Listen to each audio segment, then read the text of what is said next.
Hey, what's up, ecosystem? MotherLoad.App. It's a new platform connecting shippers directly with carriers. Now, this is a big topic for a lot of carriers that want to keep the lion's share of the shipper's money to pay for the trucks that move the loads. So tonight we're going to meet MotherLoad.App, Mike Sedita, president and owner, and CEO Shannon Michael. We're going to spend a lot of time learning about MotherLoad.App, so bring your questions and buckle in.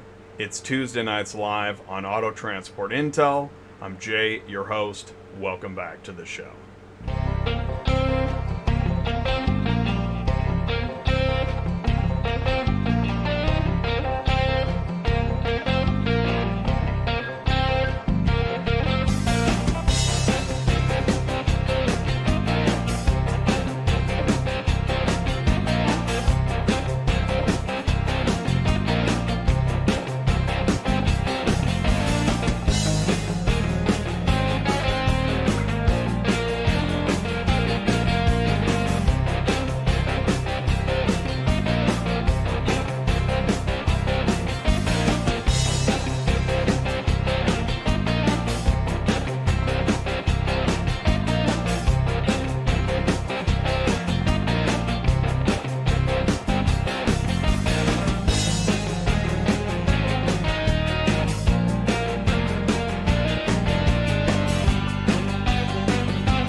Hey, what's going on, ecosystem? Thank you guys so much for tuning in for another Tuesday nights live on Auto Transport Intel.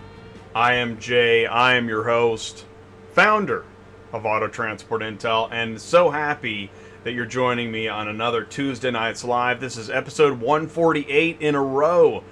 Man, but I'm getting ahead of myself. Here's what I need to do. I need to tell you what's happening tonight. I want you to feel welcome. Thank you so much for joining me.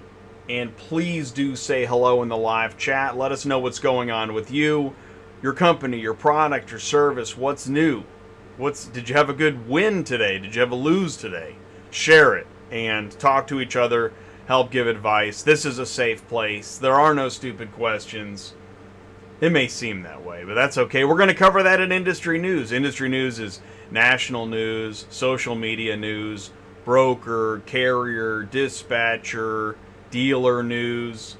We're going to get into all that stuff. We're also going to do a information superhighway. It'll be brief, but we're going to talk about load boards because we're going to talk about MotherLoad.App tonight. Now, does anybody know about MotherLoad.App, and what do you know? How do you sign up? Can you post a shipment? Can you be a carrier? Yes, yes, and yes. And we're going to talk about all that with Mike Sedita. He's the president and owner. And Shannon Michael, he's the CEO. And we're going to spend the evening together. We're going to spend the evening with MotherLoad.App. Cool, right? That's going to be cool. So looking forward to that. This is going to be a great show. So what I want you to do is please keep saying hello in the live chat. And we're going to be right back. Are you completely stressed out from all the calls and the contracts and the verification of loads and nobody answers the phone? Call Murphy Auto Dispatch Services today. Murphy Auto Dispatch Services has over 15 years of experience in the transport industry. We are your office while you are on the road. We book, we verify, and we fill out your loads for you. We have an excellent accounting staff and an even better dispatch team. Give us a call today at 417-273-0021. If you want to email me, it's murphyautotransport31@yahoo.com. Give us a call today.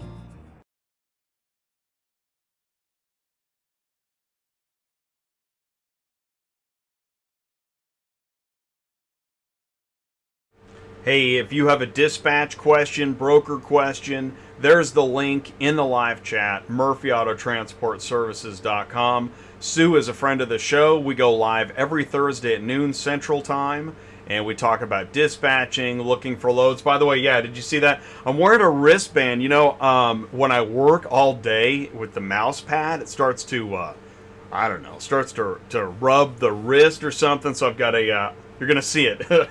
So there it is, man. There's my secret. If you listen, if your palm gets red from the mouse pad. All right, there you go. Okay, so this is a live show. We're live. Thank you guys so much for tuning in and being here with me. Let's see, what we need to do is, yes, let's go into Hello Live Chat. That's what time it is. So I got to back up the chat, but you're seeing your words, and it's a little cropped, but I wanted to make sure it was close up. Here's a question: can you read the live chat if you're on a mobile phone? Let me know. All right. So let's back it up. Michael Culler is here for better or worse. What's up, Michael? Thanks for tuning in. Appreciate it. Michael makes all the shows, so that's really cool. Thanks, Michael. Bill Bad Apples. Hey, what's up, car peoples? Bill is here. What's going on, Bill? What's new, man? And I saw your rig. You posted your rig on Facebook. And that's another thing. If you've got something you want to share and you want to see it in industry news, send me an email, autotransportintel@gmail.com. By the way, let me know if you can see me and hear me okay. I appreciate that. Ryan is here, Auto Converse. What's up, Ryan Girardi and the Auto Conversion crew, autoconversion.net. Check it out. We're going to be live tomorrow, me and Ryan, on his Wednesday show. He's ready for some Tuesday nights live. Ty is here. What's up, Ty? Thanks for tuning in, buddy. Ty and I go live on Fridays. Colin Trout. Hey, good evening. What's up, Colin? Thanks for tuning in. Saying hello. I appreciate it. Carlos Braxton, ACB Logistics. What's up, Carlos? Part of the core, buddy. Thank you so much for tuning in. Brian Pepson. Hey, Brian Pepson's here. What's going on, Brian? And hello, my friends. What's a load board? Exactly, Brian. Exactly. Good call. Well, listen, as Ty and I like to talk about, there is a time and a place for a load board. Obviously, you want to get your own customers, which is what we talk about on Fridays on Cars on the Move. But sometimes you need to use a load board to fill in loads. It always surprises me, though, when I talk to like a fleet of trucks and they're using a load board on a regular basis. Anyways, why not? Top trending. What's up, Jay? I think I have a Rona. The Rona. Have a Rona? Sorry, man. I'm sorry to hear that. Actually, that's not funny at all. I hope you get well soon. I hope you don't have the Rona. But if you do, stay quarantined and be safe. Because we want everyone to stay safe. It's a strange subject. Did you guys see that Facebook video about hydrochloroquine? Wow, that was fascinating, man. The Frontline Doctors, I think it was. Check that out. Google Frontline Doctors. Hydrochloroquine. Joseph McCleary, wow, we're here again, as if we have nothing better to do. I know, right? I know. Well, you know what? I just want to say, there's a lot more webinars than there were before. But this is still the only one about auto transport. So, at least you have that going for you. So thank you, Joseph. Thank you so much. And thanks for the YouTube comments. I appreciate it. Wild Bill, Ryan, Carlos, Jake McLeod. Hopefully load boards are a thing of the past. Well, it's interesting you say that, Jake, because we're talking about it tonight with MotherLoad. Now, in fact, that's what's interesting. MotherLoad. Is MotherLoad a load board? That'll be a good question. We'll ask Mike and Shannon that. Man, your shows are so professional. Thanks, Colin. That is awesome. Thank you very much. I really appreciate that. I work very hard on this show. I think it shows. I hope it does. Plus, this is episode 148, so hopefully I've learned something by now, right? Because if not, we got a problem. What else we got here? Mark is here from Superflow Systems. Looking forward to another great show. Well, thanks, Mark. Thank you so much for your participation in the show and contributions. Wheel of Topics are always a hoot. If you missed Wheel of Topics last week, man, you got to check that show out. It's crazy. Ty says he has an idea from the Friday show. Remember the Driveway Company? They are your competitors, but I bet if you make friends with them, they will use you. Yeah, well, dude, everybody, and that's the thing, everybody's welcome on Auto Transport Intel. I'm so glad I made that decision early on, and it's just grown over time. Everybody is welcome on Auto Transport Intel. This is the safe place. So join, we're not going to keep you out. We're not. We're going to ask you questions. Find out what you know. Alex, AGS Transport, says hello. What's up, Alex? Thanks for tuning in. I wouldn't consider Driveway a competitor, different mode. Frederick Richardson with Richardson Empire. I want to go paperless. What's the best way to go? Invoices and bill of lading. Wow. Well, Mark, definitely communicate with Frederick Richardson. I think you guys can, I think you can help him out. Because basically, Frederick, here's the deal, man. There's a lot of paperless bill of lading, electronic bill of lading solutions. Superflow Systems actually has a solution from end to end, from the beginning of the load to the final delivery and payment. Frederick, talk to Mark. He's in the live chat. Definitely hook up. That was for the new guy with the little hauler. Yeah. Hadn't missed Friday, was still cleaning up from the infamous Houston story as shared on Dispatch. Yeah, the infamous Houston story. Listen, if you missed Dispatching Live last Thursday, the Houston story, yeah, check out the Houston story. That's one we can all relate to. Great stuff. Thanks. Have to leave out at midnight, taking a nap, will catch the replay. Cool, man. That's cool. Yep. You know that these shows are all on demand after the fact.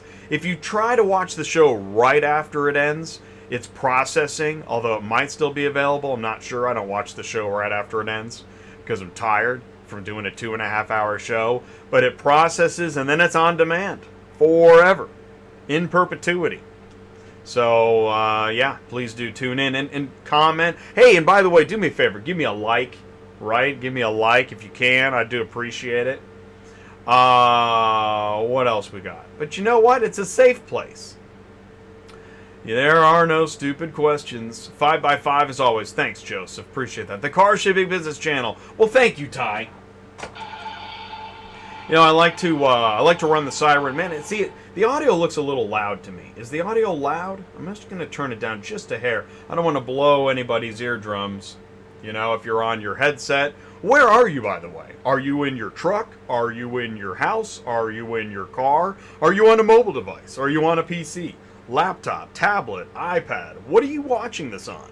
Are you watching? Of course you're watching. Now don't get too presumptuous, Jay. You're just starting to hit a stride, okay? Got to be careful. Got to stay humble. Carlos likes Ty. Okay, that's cool, man. I like Ty too. Ty is awesome. Ty is a super friend of the show. Load boards can be a good tool to fill in the gaps. Yep, they can. They have their place. Brian, thank you, buddy. And by the way, Brian, I do owe you a video. I still have a note. I have all kinds of notes everywhere. But I have a note. I owe you, I think I gave you a shout out like 2 or 3 months ago.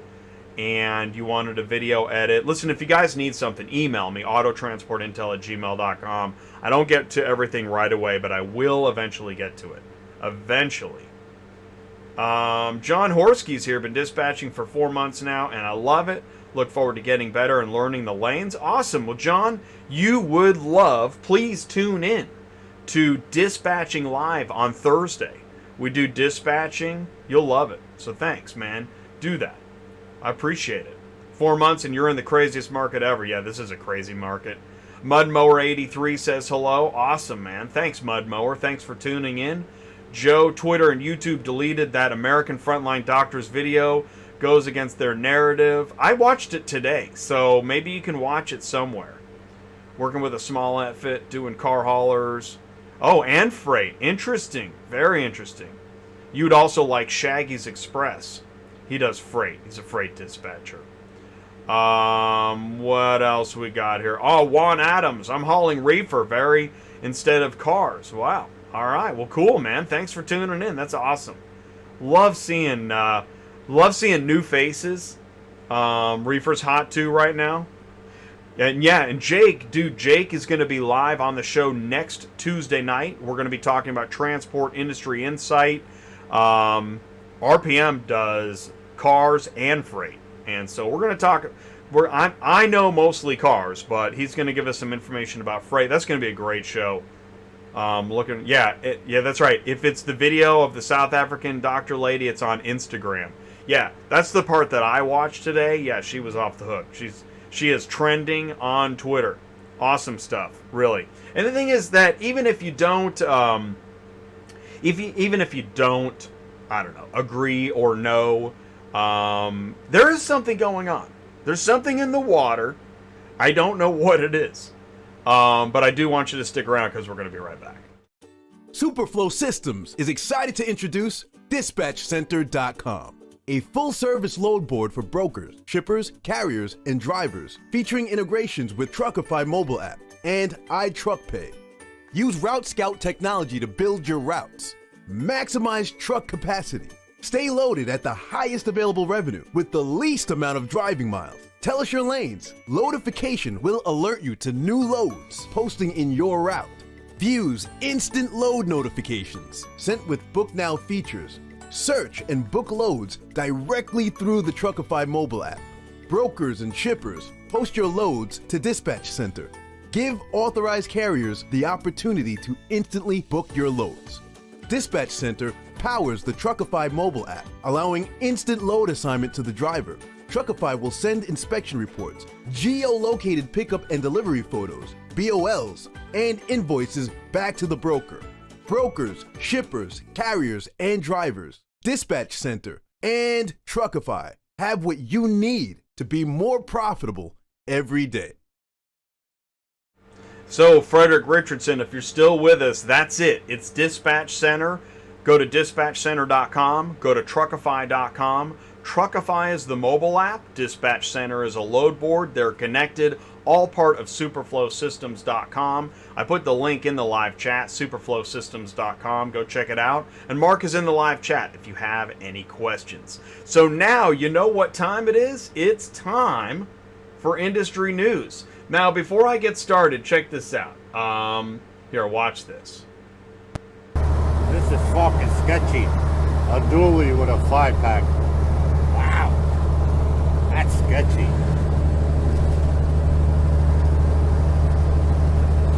Very sketchy.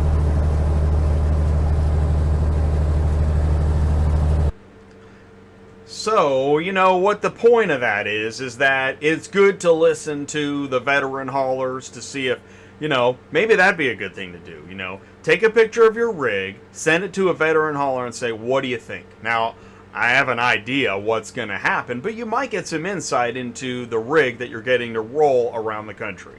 Okay, let's go into industry news. Enough of that, Jay. What do we got first? Oh yes, tonight's show. We always start with the image of tonight's show. This is episode 148, MotherLoad.App. And you can type it in right now. Launch a window and go to MotherLoad.App, right? And you can listen to me, watch some news, learn about the app, get orientated until Mike and Shannon join us to tell us more about it. What else we got here? Oh, here we go. Here's a meme for MotherLoad. I'm sick and tired of brokers. Oh, do you like long questions? Okay, so we're going to cover, because somebody's got to do the sales and the answering of the questions. So that could be something that comes up. Really, my program's already crashing. Gosh, that irritates me. This was last week's show, the Wheel of Topics, July 2020. If you missed it, please go check it out. And this always on Tuesdays, we no longer stream to Facebook. So you got to switch the channel to Auto Transport Intel on YouTube. If you're here, great. If you're not great. Speaking of not great, this is a total rain out, and he's working because that's dedication, man. This is car hauling. Oh, by the way, I made this. Hang in there. Listen, if the internet has a hiccup, just think of this graphic. I think there's can you see the guy like getting blown out of the? Yeah, it's weird, I know. But hang in there. Hang in there. The internet will... I saw a lot... Oh, that's why I made this. I was in webinars today. I saw a lot of internet hiccups and whatnot. This show seems to hang in there. That's why I stopped live streaming to Facebook. It was causing an issue. Anyways, it's not a Facebook thing. We're moving on. This is how you get your car shipping news. Watch it on the big screen. Did you know you can watch it on the big screen? Screencast it. Send it. Here's a question. Why is your industry so corrupt? Did you see this? This was on Facebook. And I think we had some answers. Oh, by the way, I think this is why it came up. Did you know you can check the Better Business Bureau? Now, this is everybody. If you're a carrier, you already know you got to, run a good business. But if you're a shipper and you happen to be watching this show, like on the off chance, do a BBB for the company you're about to work with. Companies. Maybe another reason for shippers to go directly to carriers. Just saying. Bet you're being charged a lot more. Red flag for a transporter, which is talking again about brokers. Hey, speaking of brokers, what's a good school to get your broker's license from? This was on Facebook. Want to see some answers? Okay, let's see here. This guy says none. Here, let's go ahead and do this, because I know you could be on your phone. None. Work for a broker as an agent and get paid. Don't pay some BS school when you can get paid to learn from a broker. This guy says YouTube. This guy says that's not a thing. You get a broker's license by going to school. School of Tom, please bank wire me $2,500 tomorrow for your license. School of Hard Knocks. And where did you hear about being a broker? I see a huge influx of people wanting to be one and want to know where people are hearing about it at. Yeah, that actually is a really good question, which is what I ask about car hauling. Oh, more responses. You don't get a license from taking a class. Man, I need to open up a broker school. I could be making bank. I want to be the guy who has suckered all these people into wanting to be a broker. Okay, YouTube, here I come. There's no such thing as a broker's license. There's broker authority. You get it from the DOT. Takes less than a half hour, but you have to get a surety bond. Actually, that seemed to be the most accurate and straightforward information I saw in there. Oh, stupid. And I tried to reinstall my picture program because I saw it crashing. Why does there's no need for this. I just want to do industry news. Can I just get through industry news? I'm gonna have to reinstall a new. All right, so make a note here. Read this while I make a note. Okay, so reinstall picture program. Heads up, folks. There's a dispatcher. Uh-oh. It's pretty low to cancel a load you already dispatched and accepted because a cheaper offer was made. Amen. Don't do it. I hate that. Actually, on Dispatching Live, you'd get a red card for that. Oh, and you know what? You know what's great about going with a cheaper company? Flip of the week. Maybe they get lowballed by the future flip of the week. FOTW. For those that are keeping score. That's so irritating. We got more. Oh man, we got a lot of industry news. Look at this. Are you doing that? I mean, I could see maybe that last one. I mean, maybe. But those front two? I don't know. I guess maybe that one's got some that's a Copart. That's looking like a Copart. Am I right? Hey, this guy says looking for a dispatch. We're based out of Nashville. Look at that. See? Some people are actually looking for dispatchers. It's actually a thing. And here is this. I saw this on Instagram. I thought this was good. There should be more of this. This is good. I like this. Of course, you know. But see, the money bag. I don't know. I guess. Hey, did you know that you need... Do you need a good scan VIN tool on your mobile app? We were talking about it earlier. If this thing would work for me. There we go. Hey, Truckify. That's Moozy. I think he's the founder of Truckify. Go to Truckify.com.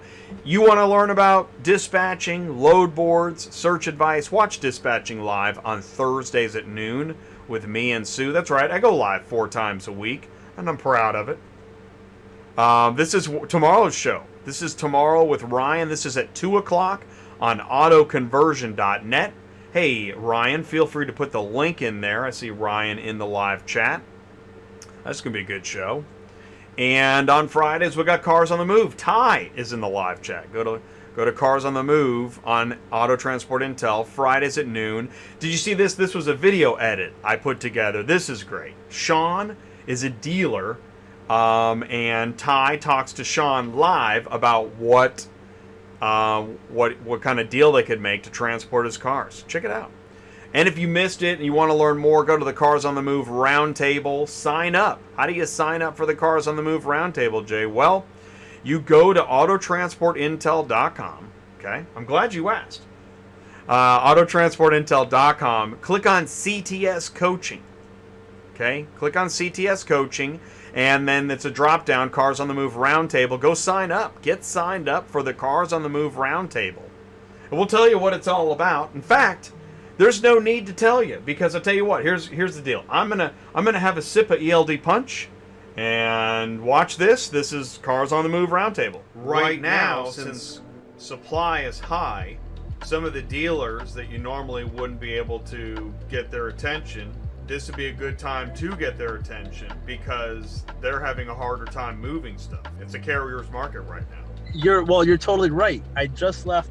I'm doing a Mercedes trade between like Boulder and Denver right now, and I was talking to this dealer I met before actually, and he said that he's like, California is crazy. He's like, I had to pay $1,000 just to get a sedan out of California. Nobody was picking it up. He's like, I had it up for $750 and I put it up to $800 and then $850. He's like, I just put it for $1,000 because we had to move it. So it seems like, yeah, definitely a driver's market. So while it's a carrier's market, you might be able to make better friends with some of those. I know it's hard. I'm asking you to work double duty, but this would be a great time to make relationships with people that 6 months ago said, yeah, I'll call you back in like a week maybe. Oh yeah, seriously. The Cars on the Move monthly roundtable is awesome. Please do join us if you have questions. If you're good and you got, if you're good, just, you're good. But if you're not, join us. And maybe if you're good, we could probably use a couple people that can make it rain. Let's get back to the news. Okay, so we had our ELD Punch. Thank you so much for sticking around. If you're just joining, we're halfway through industry news. That's right, Auto Remarketing CMG Premium Membership. AutoRemarketing.com is an awesome resource for articles. Go check it out. You don't have to get CMG Premium to get all their articles, but you do have to get Premium so that you can attend the Automotive Intelligence Summit digital event. It's actually tomorrow's the second day of, it looks like they go live Monday, Wednesdays, and Fridays. And this is in lieu of the live event. Man, we love that event. Ty, I'm so sad we can't go to Auto Intel Summit, but Auto Remarketing puts out great content. Go to autoremarketing.com. Here's one. Auction Access provides digital credentialing to Auction Edge users. Now, right now, this applies to dealers, but you might be able to see where this is headed. So it's mobile access to the independent auctions that are working with Auction Edge, and the auction then scans the unique QR code of the dealer on their phones. So no more paper printed cards. Look at that, right? Oh yeah. Tinfoil Hat's gonna love that. AutoNation to add at least 20 used only stores. What? Used only? Wait a minute. Not new cars? Used cars? That's right. Used cars are on the way up. That's where the action is at. So AutoNation's adding 20 used-only stores. So here's the point. Listen, if you're an OEM hauler and you haul only for OEMs, you might end up moving some used cars. I'm just saying. I'm just letting you know what's going on in the marketplace in case you're interested. Okay, gotta restart the thing. I don't know why this picture program does that. I just want to do the news. Can I just do the news? 5 things investors are watching. Now this is interesting. We're talking about GM, Ford, automakers burning through cash. As Ty likes to say, do you have 6 months saved up in case you have a bad day, month, week, quarter? Well, somebody better ask the automakers, man. It's tough. Second quarter losses were in the billions.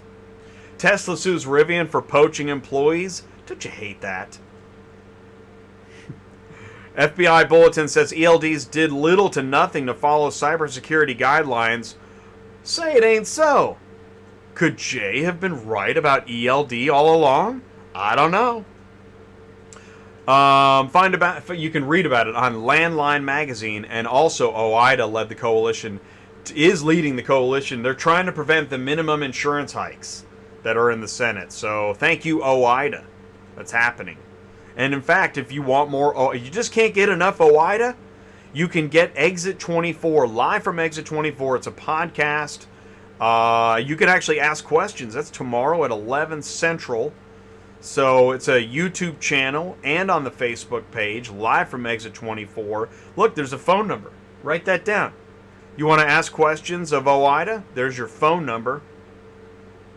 317-676-6432. Ask OIDA. They're friends of the show. Mike Matusik. Automotive News, Daily Drive Podcast. That's interesting. Vehicle data, low-hanging fruit. Vehicle data? Yes, there's a lot of vehicle data. In fact, here's the opposite of that.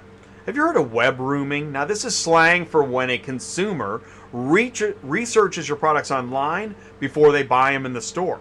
And then there's showrooming, which is they go to your store and, yeah, test drive the car. Yeah, this is great and all. And then they go buy online. So much happening now. What would be the auto transport rooming? I bet there's auto transport rooming. VW sees Amazon built industrial cloud as future B2B marketplace. That's interesting. I'm guessing we'll have one of those in auto transport eventually. It goes dealer, freight, auto transport.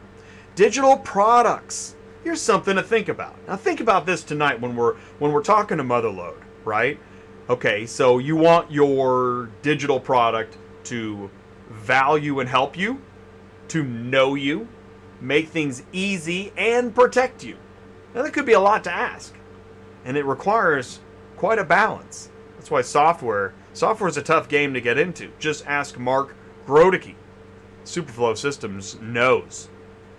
Hey, did you see this? Speaking of software, these are glasses. He's holding a pair of glasses. Okay. He's holding a pair of glasses, and when he looks down, he sees a keyboard. When he looks up, he sees, like, screen, interface. But when you take the glasses off, there's nothing there. It's kind of freaky. I wonder if we'll see that in auto transport. And I heard about this on a webinar today. A pizza tracker, right? Take the pizza tracker.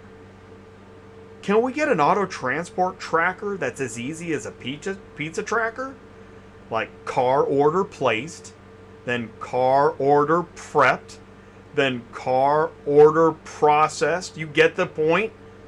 Car order pizza tracker. Okay. Hey, do you need an automotive webinar recap? You can email me, autotransportintel@gmail.com. And don't forget to like, share, subscribe, tell your friends. Oh, great news. All right, I'm so excited.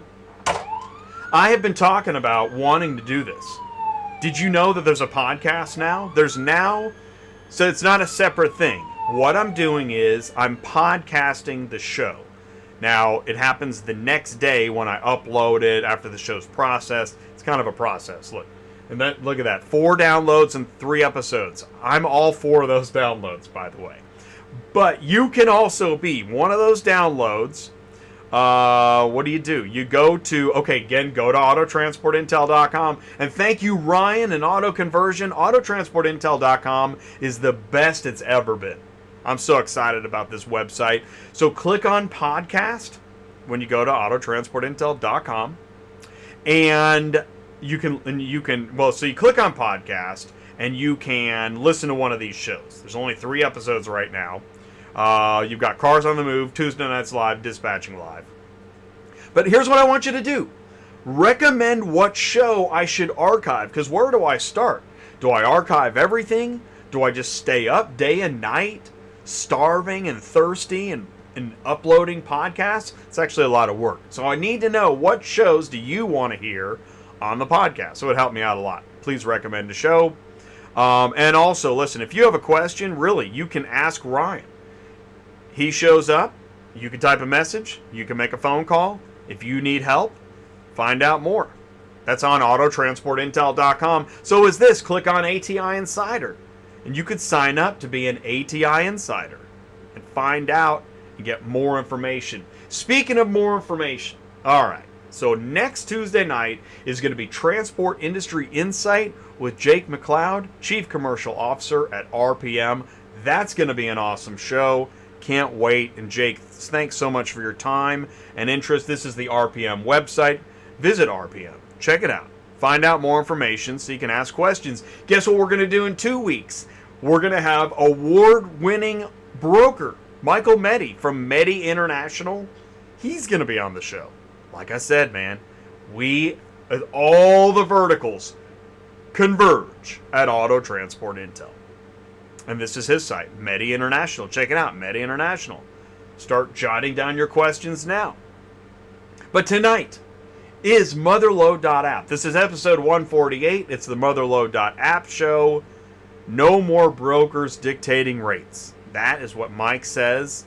We're going to talk more about contact information, but there's the phone number. Go to MotherLoad.App, and if you need help, it's help@MotherLoad.App. That's what we're going to do tonight. Oh, really? It crashed on the last... It crashed on the last slide. Okay, well, we're going to put it up anyways. This is the Car Shipping Business Channel. And, yeah, I can't wait either, Jake. And I've missed much of the live chat, and I apologize for that. Oh, and check this out. We're a little bit early to the interview, so we're going to be doing the information superhighway. I'm so glad I set that up. So here's what we're going to do. What I want you to do, I want you to stick around. Remember I was talking about CMG Premium? Here's some information. Stick around, and then we're going to do the superhighway. We're going to talk about load boards. Access is everything. Hi everybody, this is Bill Zedites inviting you to become a member of CMG Premium. CMG Premium provides you with an upgraded level of knowledge, research, data, analysis, and much more. With VIP content curated from all of our industry verticals, you'll have more access with CMG Premium. Start your 45-day free trial by visiting autoremarketing.com and click on the green tab labeled Members. That's the green tab labeled Members at autoremarketing.com. Have access to more with CMG Premium. Okay, cool. Thank you guys so much for sticking around on Auto Transport Intel on Tuesday nights live. What webinars did you guys watch today, or have you watched recently, or what have you been streaming? I'm curious. I really am curious. What was your favorite nuggets and takeaways of stuff that you saw? All right, I want to know. I'm really curious. Let me know if I can help. All right, let's go into the information superhighway tonight. And by the way, Mike and Shannon are from MotherLoad. They're gonna be live with us in less than 10 minutes. So hey, Mike, Shannon, stay tuned. I'm gonna do the information superhighway. Then I'm gonna roll your video, and during that video, I'm gonna be inviting you to the Zoom video meeting because we're live, man. I do everything live. This is my format. All right, cool. All right. So auto transport load boards. Now you guys know that, I think you know, that I do a lot of videos about auto transport software. I like talking about it from my dispatch background and from spending time with mobile apps. It's important to, right, if you don't have direct customers, you're going to need load boards. And so I thought, well, you know what? It's time to try and figure out, to put together a list of the top 12 car hauling load boards. Now, before that, I did the top 5 car hauling load boards. Does anybody remember what those were? I'm pretty sure it was what I always said when I was dispatching. Central Dispatch, Ready Logistics, Cars Arrive, United Road, and Metrogistics. Those were the top 5. But then I realized in December 2019, it was time to update it. Top 12 car hauling load boards. What are they? Well, let's see here. Here's the list. Okay. Central Dispatch, number 1 because it has the most volume, right? Because you've got to have volume, you've got to have shippers signed up, you got to have carriers signed up. It's no easy feat to be the number 1 load board. Because how do you build all that up? How do you build volume while you build carriers? How do you get the shippers and the carriers simultaneously? It's quite a square dance. But Central Dispatch, been around the longest. Right behind that is Hawley. You know, United Road has a lot of loads. They're a large broker carrier. Yes, they have their own trucks, but they have so many loads that they post them on a load board to people to get signed up. By the way, everyone except Central Dispatch, you've got to be signed up with. Well, actually, Central Dispatch you have to be signed up with too, especially if you're a carrier. But if you're a dispatcher, you're going to use the carrier's account. But I digress. Number 3, I put Ship.Cars as number 3. Ship.Cars had a lot of loads. Now, this is December 2019. So, you know what's pretty exciting stuff? I should do a top car hauling load boards video before the end of this year. So if you've got load boards that if you think some of these are in the wrong place, I want to know, because I need to update this, right? I've got One Dispatch at number 4 because they're not taking on new carriers. Now, Radio Logistics says they've got enough carriers. Although, see, I think Sue said Thursday that that's changed a little bit. Anyways, Super Dispatch at number 5. Metro Loads at number 6, which is Metro Logistics. ACV at number 7. And I want to say this. Number 4, well, I explained number 4. Number 5, Super Dispatch. Number 6, Metro Loads. Number 7, ACV Auctions. All have around the same number of loads. Around 1 to 2,000 at any one time. Now, that can fluctuate. It could have gone up since that number, but I think that's about right. So if you got Central Dispatch at about 60,000, right? Holly's at what? I think it was like 4,000 or 5,000. I can't remember what Ship.Cars is at. Again, One Dispatch, they do have a lot of loads, but if you can't get signed up, you can't be number 1. Now, Cars Arrive. Man, I put Cars Arrive at number 8. I'll tell you what, I do like the Cars Arrive load board. There are good paying loads, but I think I put it at number 8 because it is hard to get signed up. Reindeer Auto Relocation, great paying loads. They have high expectations. You can't be messing around. And there's not as many loads, but they are good paying loads. You want to get signed up. You want to get signed up with all of these. If you are booking off load boards, I highly recommend getting signed up with all these. Dispatch Center was at number 10 in December. I think Dispatch Center has moved up in the ranks because they have a lot more loads than they used to. And they were just getting started, I think, in December and November. Carshipio, I had at 11. I need to talk to Stan again and find out how the loads are going. I don't know. I don't know much about Carshipio right now. And Carvana, you know what? You know why I put Carvana at the bottom? Have you seen the Carvana load board? Number 1, have you seen the Carvana load board? I don't know how many people are signed up with the Carvana load board, and I look forward to having a show with Carvana at some point to learn more about, their load board, or what's going on with their auction, their wholesale department, that is. But the load board itself it seemed hard to navigate. Things weren't really in order. It just seemed like a random list. And it was like looking at a computer printout from the 80s. Is that unfair? Say, Jay, you're being totally unfair. I don't know. But I will say this. I think the live chat, let's check out the live chat. I think the live chat has literally frozen. And please say, will somebody type hello if it's not frozen? Sometimes the live chat stops when the information goes up. And so I can't always tell. Please do me a favor, because if it has frozen, what I got to do is... Oh, okay, there it is. Thank you, Jake. Okay, so cool. So I froze. Look at that, man. I froze. Hello. Thank you, guys. I froze the live chat with information. Zzz. That's so cool. That is so cool, man. All right, here's what we're going to do. So that's the information superhighway. By the way, I think there's one more. Oh, yeah. So if you want to learn more about load boards and what's going on with the top 12 car hauling load boards, please tune in to Dispatching Live on Thursdays at noon with me and Sue. Yes, I wear a referee shirt. Yes, I have a dart and flags and everything. It's a crazy show. But you got it, man. You've got to have a sense of humor. If you're gonna dispatch loads on the load board, you have got to have a sense of humor.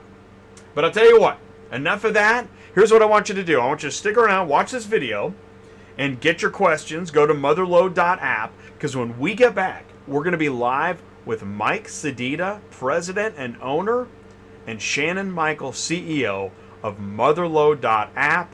This is going to be awesome. Buckle in, because you're going to get lots of information. Bring your questions.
Love seeing in the live chat. Did you guys see that? So they're talking about sky high shipping prices. You know, it's important. This is really interesting stuff. And by the way, the invites have been fired off to Shannon and Mike. They're going to be joining us here in a second. But until they do, I just want to mention, yeah, you know, here's the thing: is that carriers got really used to, unfortunately, taking loads that they didn't feel like they paid enough. And the roles have reversed. It's now time. It's time for carriers to pay off the truck and the insurance, at least for a month or two. I don't know how many carriers are actually, you know, looking like, hey, I'm going to get rich. They're paying off debt with the way things are paying right now. And so, yeah, that's right, Solomon. Winter is coming. Exactly. It's going to be okay. And you know what? As a whole, it seems to me that as a society, with all of the other things we got used to, convenience, etc., is we got used to this idea that things don't cost very much, right? But they do. Things cost. Some things cost. And service is something that costs. And you know, as well as I do, when you talk to, especially the POV resident that was Googling cheap car shipping, right? They're you know it. You go ahead. Type into Google cheap car shipping, or go to Google, type car shipping, and up pops cheap car shipping. Anyways, it's one of the highest search terms, cheap car shipping, because people think, well, yeah, everything else is cheap. I can get stuff overnight on Amazon. I can get my Happy Meal delivered, etc. But guess what? It's a car, man. This is auto transport. It shouldn't be cheap.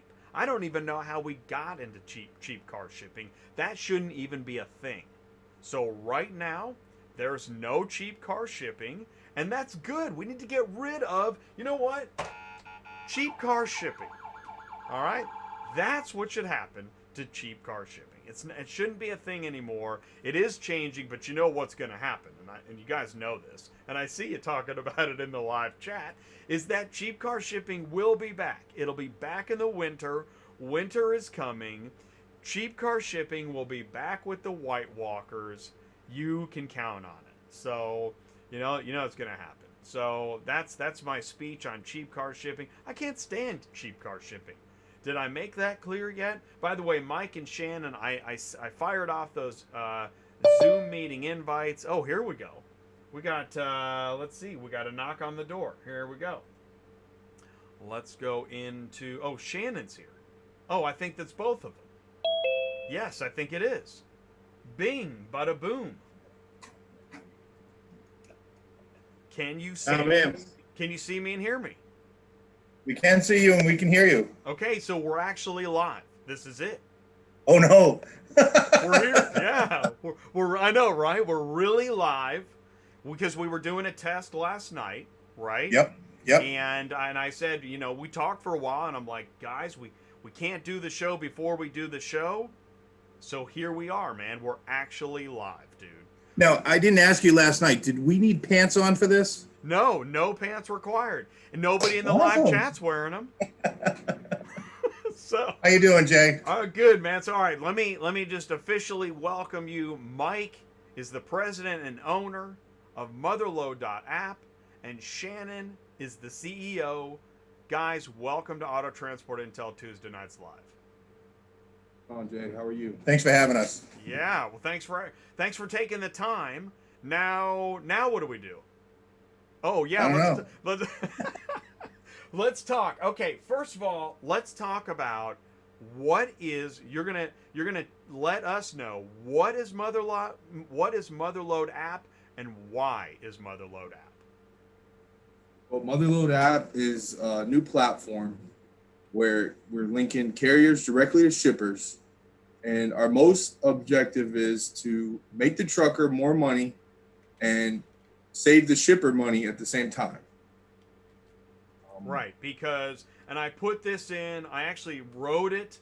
I wrote it before the show, and it's in the scroll below us, and it talks about how, okay, shippers need carriers to move loads, and carriers need shippers to get the loads and get the money, right?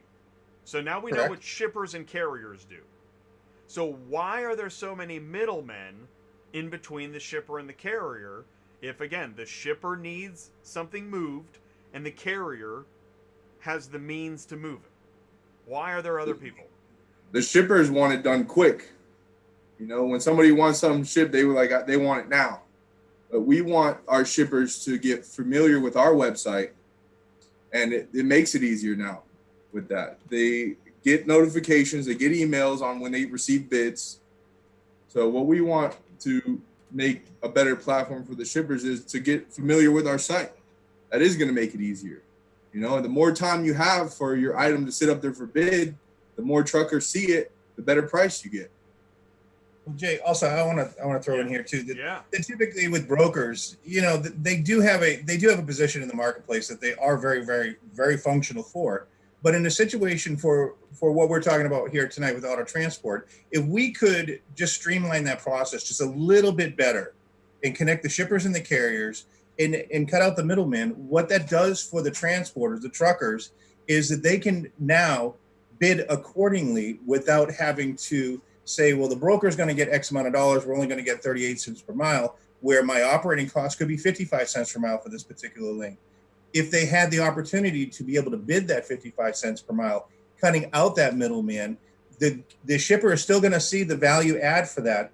And now they're connecting directly with the carrier without a middleman where, well, you know, 5 o'clock comes, tough to get a hold of somebody, issues arise, you know, one phone call leads to another phone call. Here, they connect directly with the carrier. So once the bid is accepted, everybody has everybody's information, where it's coming from, where it's going to, contact names, phone numbers, all that information is readily available for a carrier. And what Mike had mentioned before when we first started developing this was a lot of drivers, they're on the road and they're not in the position where they have the time to sit down, call brokers, find loads, go here, negotiate on this site. Now they see this load, say that, you know, the figure of 38 cents per mile load. Can we, you know, calling the broker, can I get 42 cents a mile? You know, just nickel and diming. None of that has to happen anymore because we are letting them send that price directly to the shipper. If the shipper likes it, great. The shipper's got a question, they can converse back and forth. Otherwise, they can decline the bid and go with somebody else if the price is better or the transport time is better. So we leave that portion up to them, but we're just creating that marketplace where the drivers need to connect with the shippers and make it as fast as possible for them. Now, am I right, Mike? You came up with the idea, is that right? That's correct. So tell me more about your background. My background, I started truck driving about 8 years ago, and my first driving job was hauling cars. So, you know, I immediately noticed that it was extremely hard and dangerous. And I used other websites to, you know, get loads, but I always thought that, you know, there's got to be a better way. There's got to be an easier way. And why am I not making the money I should on these cars when I have a full 9 to 10 trailer full of, you know, full-size cars? And, you know, I had this idea for about 4 or 5 years that I just, you know, wanted to put something else together and make a better platform. So in that time, I was looking for somebody that could help me design it. And a lot of people I told about my idea, you know, they kind of brushed it off. But, you know, because I was in the industry and I started out with cars, I knew that there was, you know, a better way to make a platform where it's easier and, you know, a lot of the people aren't taking a cut from you that they shouldn't be. You know, after cars, a little bit more about my background. After cars, I did heavy haul for a crane company, and I also did reefer for a little while at the same time, and then I went back to heavy haul. You know, that was the last job I did in truck driving was, you know, building cranes and hauling equipment around for them. But mainly I had this idea that, you know, I wanted to change stuff and make it easier for the drivers, you know, because I was the one sitting behind the seat trying to get loads and I was fed up and I was looking for a better way. So the last 4 years I've been saving money and trying to get stuff together and get the ball rolling. I started making phone calls. I started hitting the phone. I said, you know, I need to do something. I need to see what I can do here. So I called this guy and he answered, Shannon. And I kind of gave him a little bit about my idea, and I said, hey, let me send you a non-compete before I give you any more. I sent him the non-compete, and then I started getting into detail more, and he said, I'd like to sit down with you and talk about this. And when we went to sat down, long story short, I said, yeah, I want to make a platform and take out the brokers. And he said, take out the brokers. And I said, yeah, we don't need them really for a lot of this little stuff that needs to be moved. Let me throw in here. I was a broker before, so yeah. So Right. then he said, well, I was a helps. broker. That helps. But when he kind of sat back and looked at me and he said it a couple of times, he said, take out the brokers. He said it. And I was like, yeah. He's like, I think we can do that. So then we started brainstorming together. And this was like, 9 or 10 months worth of work to put this together before oh my Lord, yeah. it actually was. And, it was day and night. It was Oh, questionnaires. And of course I wanted it right, so I was hammering him to, make it easier for the drivers and just have it how I wanted it, how to have it work how I want it, so. Right. And we will also add, Jay, and this is probably segueing into another portion of this, is that we wanted to do it right. And we come in with our concepts and say, this is how we think it should be. So when we first launched it, we got a lot of feedback from our carriers and shippers and saying, if we could do this a little bit differently, can we move this here? Can we change this? So we took a lot of that information and really sat back and said, well, this is what we want, but this is what everybody is asking for. So we started changing our development to appease those people, because it is a community and it will be a larger community as we grow.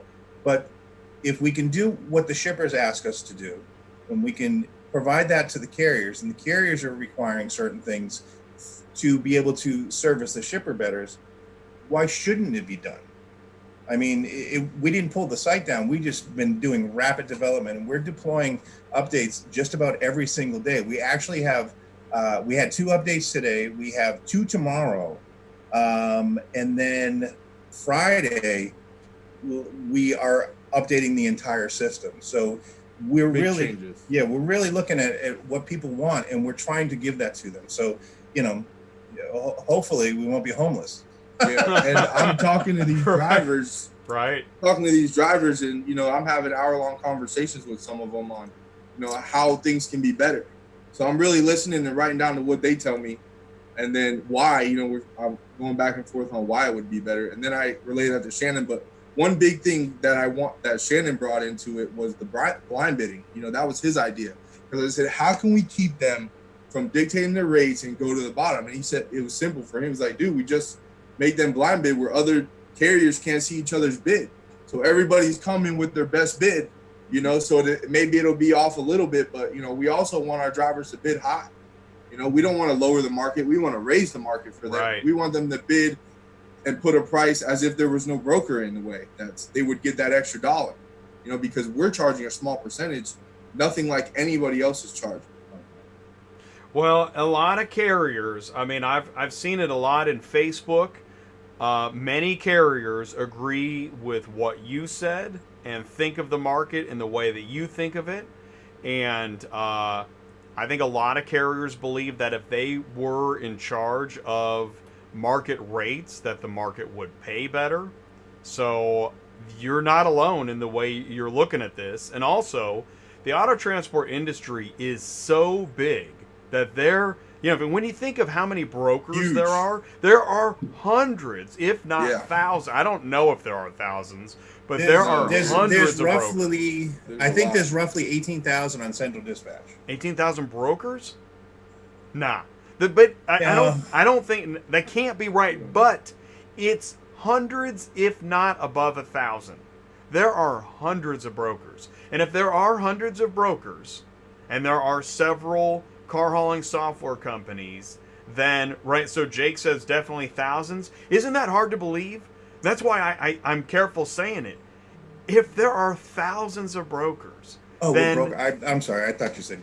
I was on the carrier aspect of it. I apologize, Jay. Well, no, right, exactly. There are thousands of carriers, right? It could be 18,000 carriers. So if we look at the marketplace, if there's 18,000 plus carriers, and then there are thousands of brokers, and that's just the load board part of the auto transport industry. We didn't even talk about automakers and auctions and dealers. This is a gigantic industry. And so, Mike, you're right. If you've got an idea, it's time to go for it. And when Mike came to me, we actually sat down, we had lunch together, and he had said, this is what I want to do. And I'm like, oh, that's a great idea. And I said, what we'll do is we'll kind of formulate, do a little flow chart and try to figure out how it works. Well, being in the logistics industry for so long, I was like, how big is the auto transport industry? Right.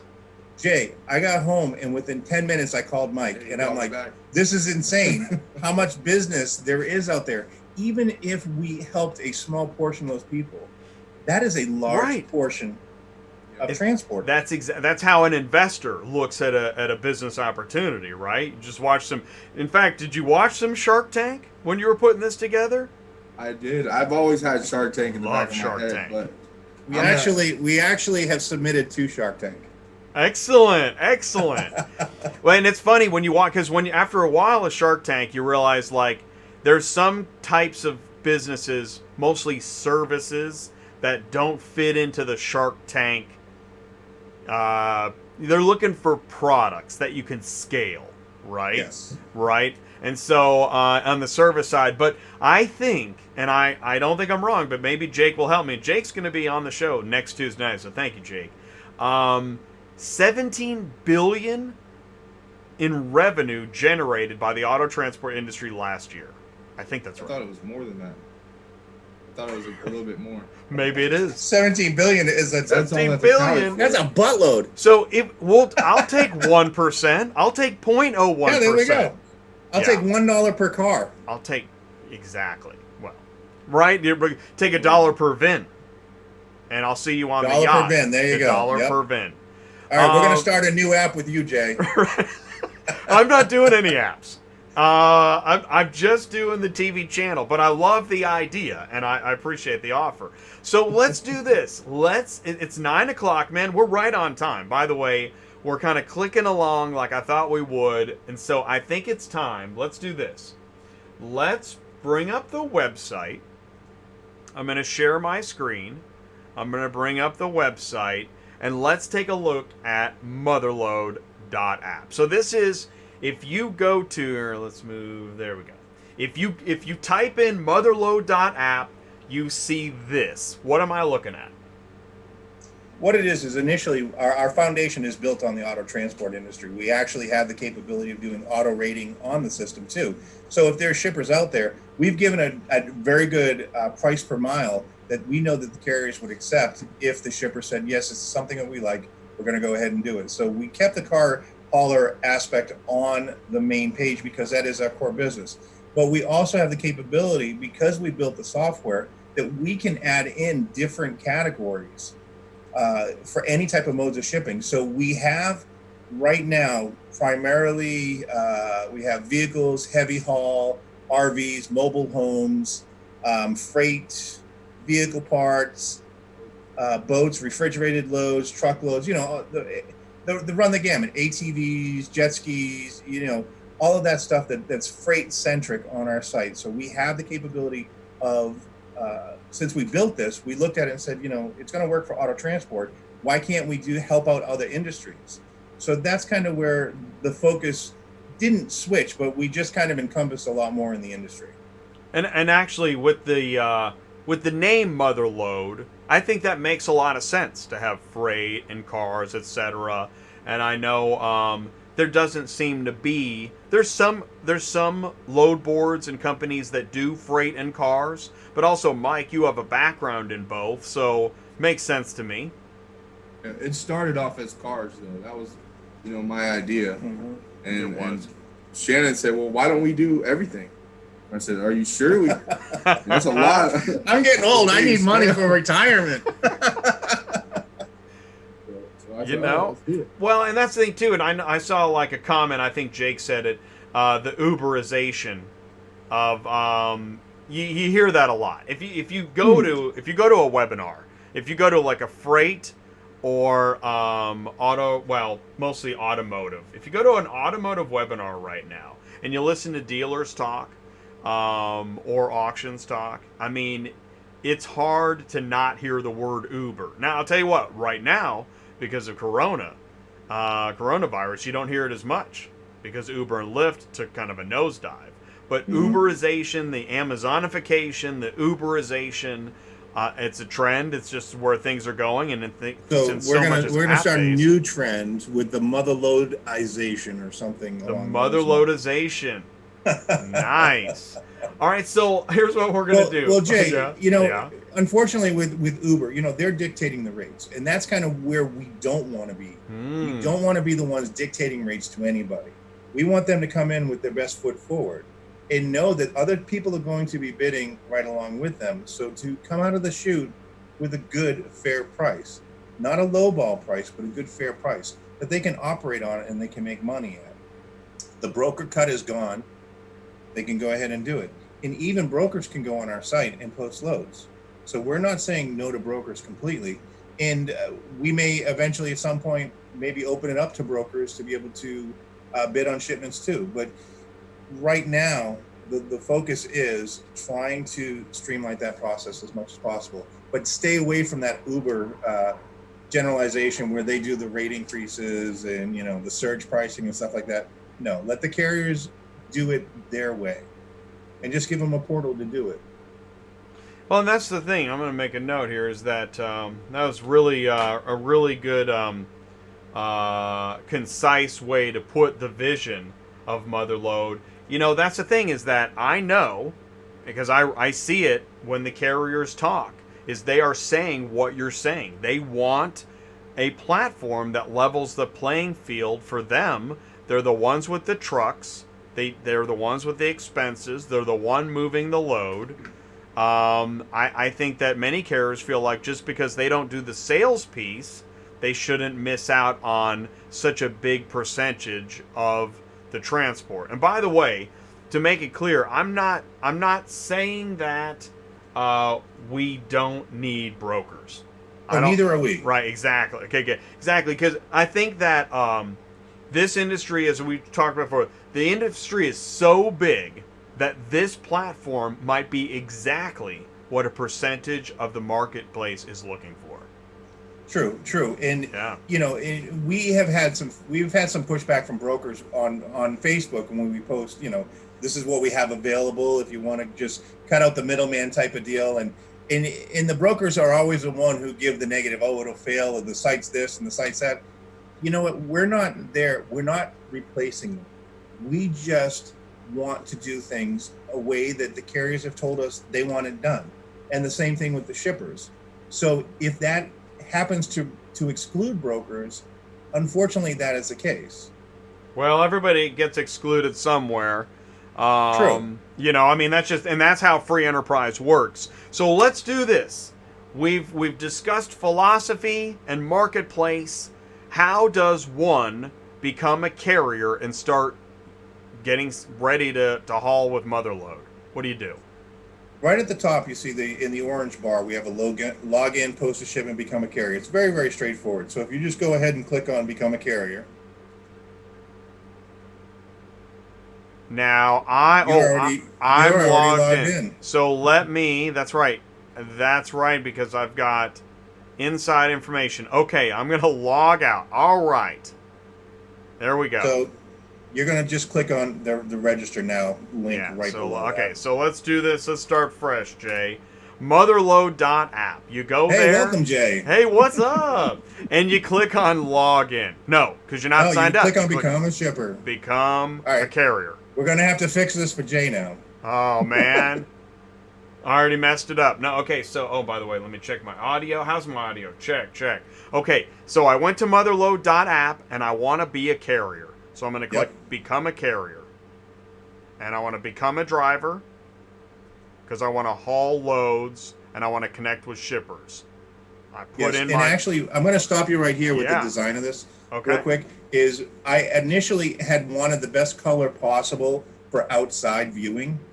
So if a driver is in his truck and he wanted to pull up the load board or see where the next load is available, it's easy to see on his phone. Now, unfortunately, the general consensus is they don't like that color. So guess what? It's being changed tomorrow. So, that's what we want to do. But going on this, it's very, very simple. but I I do understand. too. Yeah. I'm very partial to it, but like with other functionality of the site, that if the shippers want something different, or the carriers want something different, that is our goal, is to provide that for them, because if we don't, they're not going to stay on our site. And you know what? There's a lot of truth to that. If the user's not happy, they ain't sticking around. And it If could mama be ain't happy, and it nobody's happy. Could be the color. It could be somebody that hates trees, and now they left because you showed a bunch of trees. Or they're motherless. Or they're motherless. Okay, all right. So you get signed up. You put in your information. Now, didn't you tell me you don't have to put in anything that's not like no credit card, no social security number, no date of birth? No.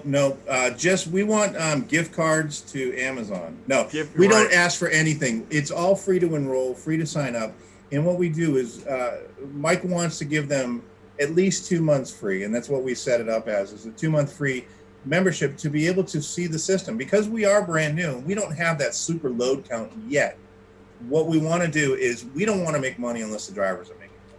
So it was very, very straightforward, where they just plug in their information, their company info, and their DOT will do the rest. If they have their authority packet, they can upload an MC number.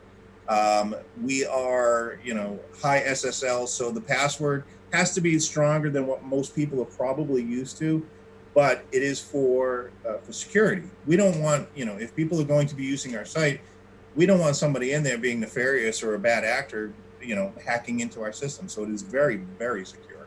And I want to mention this. Hey, there's some great questions coming through in the live chat. And I'm going to hold a few questions, but we are going to go back through. So do me a favor, remind me if I miss your question later on, please retype it. But I mean, there's some good stuff, but I want to stay on track. So thank you for posting questions. Thanks for sticking around. We are live with MotherLoad.App. All right, so here's your information. You get signed up, then you click next. Now, I think, like you showed me, I'm going to go back to the login. I got my stuff. I'm logged in. Okay, now what do I do? Oh, you are on the shipper side right now, Jay. So Oh, you're I gonna have am? to log out. Oh, Yep. dang it. Okay. All right, so I'm on the shipper side. Okay, so now let's go to... But isn't this the shipper side too? That is the carrier side. Oh, this is the carrier side. Okay, Yes. thank you. So the All right. shipper side, shippers will only see their load. So they're not going to get bombarded with all of these, 100 different motorcycle loads or all these different auto loads. What it is what they got. Here's the information, and away we go. For the carrier side, it's a little different. We're actually going to be updating this a little bit more. Tomorrow it'll be reskinned, but we have, the basics, what loads are available, what they've bid on, what they're watching on, what they've completed, and if they bid on anything and the shipper says we don't like that price, it'll show up in the rejected bids. So this is we have it defaulted to a list format, but it also is map searchable. So if you click on the little blue box up at the top right, Click on map. Okay, cool. yep. So what it'll do is it's going to ask you for your location, and then it'll kind of pinpoint what's going on. But if you just bring that map out a little bit, you'll see some loads listed on there. There's, the heat map generators like you just saw there. So they got the 3, the 2, so on and so forth. Nice. I So always like seeing maps that are interactive with the marketplace. I'm huge That was a on big that. thing for us. Yes. We wanted that. Both Because of us. we're all visual, right? And if you're you're a carrier trying to connect with shippers, and you are bumping down the road, you need easy to view visuals rather than small lines of text and sentences, right? And I like that. Well, we actually just did an update yesterday. I don't know if you've seen it yet, but I'll talk about that in a second. But if you go up to the filter section up on the top right, Okay. the little blue box, so you can take all the loads and filter them based on where you're located or where the load's located, the different categories that we have, and then just filter the loads out that way. So you're not wasting time looking at everything that's out there and available. So we can refilter that. And if you go over and close that out and go up to the top left in that hamburger menu and go to the drop down, if you click on notifications, this has just been released. So what we're going to be doing is allowing these drivers, based on what they have for transport equipment, to get notifications of different commodities. So if they're a freight carrier, they can look at just freight shipments. If they need to look at states, they can just go through particular states. So say they're driving from Florida to New Hampshire, they can select all the states up down the East Coast. If they're going to be empty, they can get notifications when those loads are posted. They can jump into the system and bid on it right then and there. Cool. Okay. Let's see here. Now you were showing me, was there other features? It seems like how do we get back to dashboard? Dashboard. Okay. So back at the dashboard. Okay. And you've got your bids, right? Obviously there's some samples in here, but you've got the ones you're watching, completed shipments, rejected bids. Yeah, we don't want rejected bids. Right. We want money. Okay. So yes, when somebody does list a shipment, if you wanted to see, the carrier side is very, very straightforward. If you let's just click on the top shipment for an example. So you get the Jeep Cherokee from Florida to Pennsylvania. This is actually a live load. Okay. So the map will pull up. It'll give you where it's picking up and where it's going to, the different types of locations, which a lot of websites we noticed didn't do that, where, it could be picking up at an auction house. Well, it'd be nice to know that prior to. I totally agree. And we talk about this on Dispatching Live all the time. I would really like to know up front what type of location. That's a good call. Thank you for doing that. Oh, you're welcome, sir. I'm big on that. Yeah, because the type of location, when I get excited, I turn on the siren. When the type of location can change the whole outlook of the load. Oh, yes, without a doubt. So what we'll do is when we get out of the carrier section, we'll go through the shipper section. You'll see there's very specific locations that they can select on their loads. So if you see up in the top right on that orange box where it says watch shipment, there's a little icon. Yep, if you click on that, what we do is we have just little helpers that along the way in the app. So if somebody doesn't quite understand what's going on, here's what it is. But this right here is very, very important. And this is near and dear to my soul, because we don't want people to say, I got a price of $350. I can't find a driver. The times I hear that just kind of make me cringe. We can't find a driver. Can we put a couple $100 on it? We don't want that. We want the shipper to know, hey, I got a price. The carrier says, hey, I can do it for that price. Boom, everything's done. So the bids have to be required to be all in. So they can't come back after the fact, unless the shipment is different, obviously. If they turn around and they say, well, I was supposed to be picking up a car and it's a full-size van, obviously, that kind of changes the parameters and the dynamic of everything. But if everything is true to what they've posted, the carriers are not allowed to change the price after the fact. If they do, unfortunately, they're going to have to, be a transporter somewhere else, because it's very specific. It's in the terms and conditions. There's pop-ups everywhere. So we want to make it the best possible scenario for everybody. So yeah, bid accordingly. Bid high. Bid high. Bid accordingly. Bid high. And right, you know what? And that's what it's all, as far as when it comes to the carriers. If they're going to connect directly with shippers, they want to bid high. That's the whole point. Yeah, right? Because they got to make their money when they can. They're losing money on the other side, staying busy. So they got to make money somewhere. And we want them to consistently make that money, not just here and there. Which all I think, the time. Right, and that kind of gets into the basic philosophy of MotherLoad, is that the carrier needs to get as much as they can, because they're the one paying for the truck, the insurance, the fuel, the tires, preventative maintenance, need to pay themselves, need to, cover the expenses of the family. I mean, when you add up that long sheet of expenses, it's well, not just expenses, Jay, it's time. It's time that they're spending on all of that, trying as well to find loads. So, you've seen it. The dispatchers are popping up everywhere now, and they're becoming more and more popular. It's because these drivers are running into a situation where they're running their whole business, but they also need help finding loads. So we could be considered, a electronic dispatching service if you wanted to. And I was watching the show earlier before we came on. Yeah. And you were asking, is MotherLoad a load board? Yeah, well, that's right. Well, I was talking about load boards, right? So yeah, what were you gonna say? We are. Right. Essentially, exactly. That's why I was talking. Essentially, this is a load board, but it's not a conventional load board. No, not by any means. Hopefully, this is a load board created by a truck driver. So, back to the truck driver thing, we want our drivers to maintain their vehicles, make their money so they can maintain the vehicles where they can keep their tires turning and not have any hiccups. We want the best guys. We want good guys. We need carriers. Right. That's right. You need carriers. And so you want carriers to sign up, right? I need them.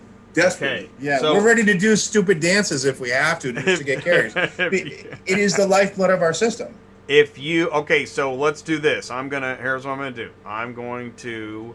I'm going to say this. If you are ready for, what do I need to do here? Let's back up. I need to log out, don't I? Yes, sir. But this is the screen. MotherLoad.App/register. That's it, right? It is for today. That is changing as well. But the links on our website, MotherLoad.App, they'll all be pertinent to the app. So MotherLoad.App is the core app process, or the core app itself. Okay, so, right. So that's what it's always going to be my.motherload.app. Okay, so my.motherload.app. Go sign up. Let's do this. Let's talk about if you want to post a shipment. Sure. It's actually, well, obviously it's not as detailed as a carrier because we're not asking for a lot of that information. DOT authority, put your packet up and stuff like that. Right. So yeah, it is username, password, what their email address is. They get a one-time password when they sign up. Same thing with the carrier. They can get it via phone or via email.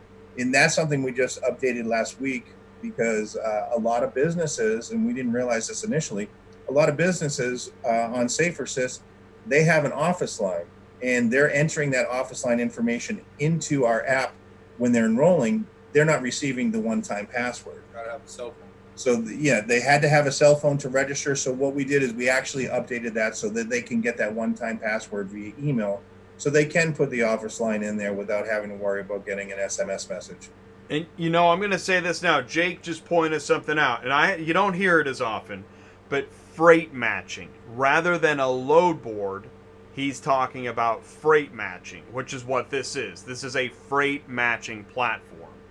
And that's a great terminology. That is great. And in fact, that's what Convoy is in the freight industry.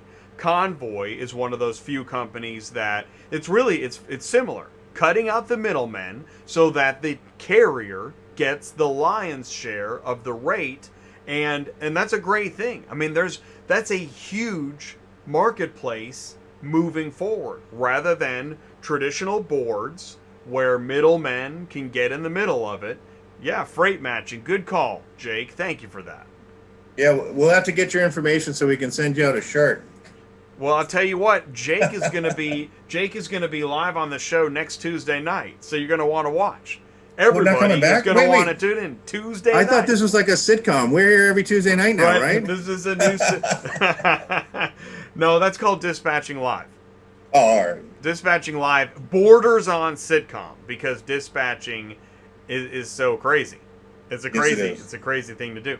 But the thing is, like you said, carriers need help staying loaded. I mean that is a fundamental thing. Okay, so this is the shipper interface once they log in, right? That is correct. So when a shipper first logs in, they are immediately forced to the category selection. So cars and trucks, and I will say once again, this is going to be changed tomorrow. So what you see right now is the first. Yes, it's definitely going to be updated. So we were testing it all day. So hopefully it will be liked by our shippers because it's what they wanted. But yes, they would select the category. So if you would like to go into the cars and trucks category. Okay, yeah, cars and trucks. Because that's what we're talking about here. Okay. So this is actually connected to a Google API for street address searches.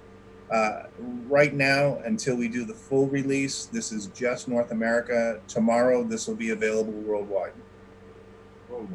Worldwide. So if you want to just go ahead and start typing in an address, you'll see that it'll start populating what's and this is pretty cool. It'll start populating what is close to you. Do Initially. you have a sample for me to? Is there anything you want me to type in there? I don't know. Type in 557 and see what pops up. Oh, Pick okay. one. Wow. Okay. So then it pre-populates the zip code, the location type. That's the one we wanted to talk about a little bit. You get the choice, home business residence, at port, construction site, military base. I mean, just about every location other than off planet. I think we got it. That's That cool. way the drivers know where they're going. Yep. Yeah, no, that is cool. Listen, autofill anything that saves the driver time and generates accuracy, that is a bonus. So Yeah, I like safety that. That too. was good. Yeah. Yep. That So was- it's that's just the basic information. If you miss anything, it's gonna warn you. Say this field is required. So contact name, phone number. Same thing with destination. If we could just scroll down. Mm-hmm. If you wanted to see the search results, we would actually have to put in some addresses and some fake name and phone number. So if you'd like to do that, what we can see is we can see the result of that particular order. So our system will auto rate it to give a price per mile. If the shipper would like it, great. Then it gets posted as available to all the carriers. So this shipper is ready to go. He has approved the price. That's exactly what the carrier will see. All right, and then you put in the other detail. Yeah, year, make, model, open and closed, run and drive, etc. It's good. Mm-hmm. Do you have samples you want me to type in, or what should we do here? No, I mean it's your show. Do what you want. Just choose. You can't right up above that field. You're gonna have to put a contact name and phone number. Okay, here's what I'm gonna do. I'm gonna say we're going to what's a Florida zip code? Let's say we're going to Florida. Yeah. 34953. 34953. Okay. Correct. And let's say we're going to 732. How can I make it? I want to make it choose addresses in Florida. Do 2000 Import Drive. All Right down there. The fourth one down. Let me see. Oh, Port. There. Yep. Okay. Yep. That's where we're headquartered. All right. What kind of is that an auction? What is that? Dock? It's say it's a house. So it's a house. Okay. Yep. All Jay, right. you won't be able to bypass this without putting a name and phone number on okay. origin and destination. So we're gonna say Bill. And if you just hold down like the 9 number, it'll just populate that right in the phone number. Okay. Yeah, and the same thing for the origin as well, sir. Yeah. John. And this is 999. Okay. Perfect. All right. All right, so we're gonna just choose 2018 Ram 3500. 2018. Yeah.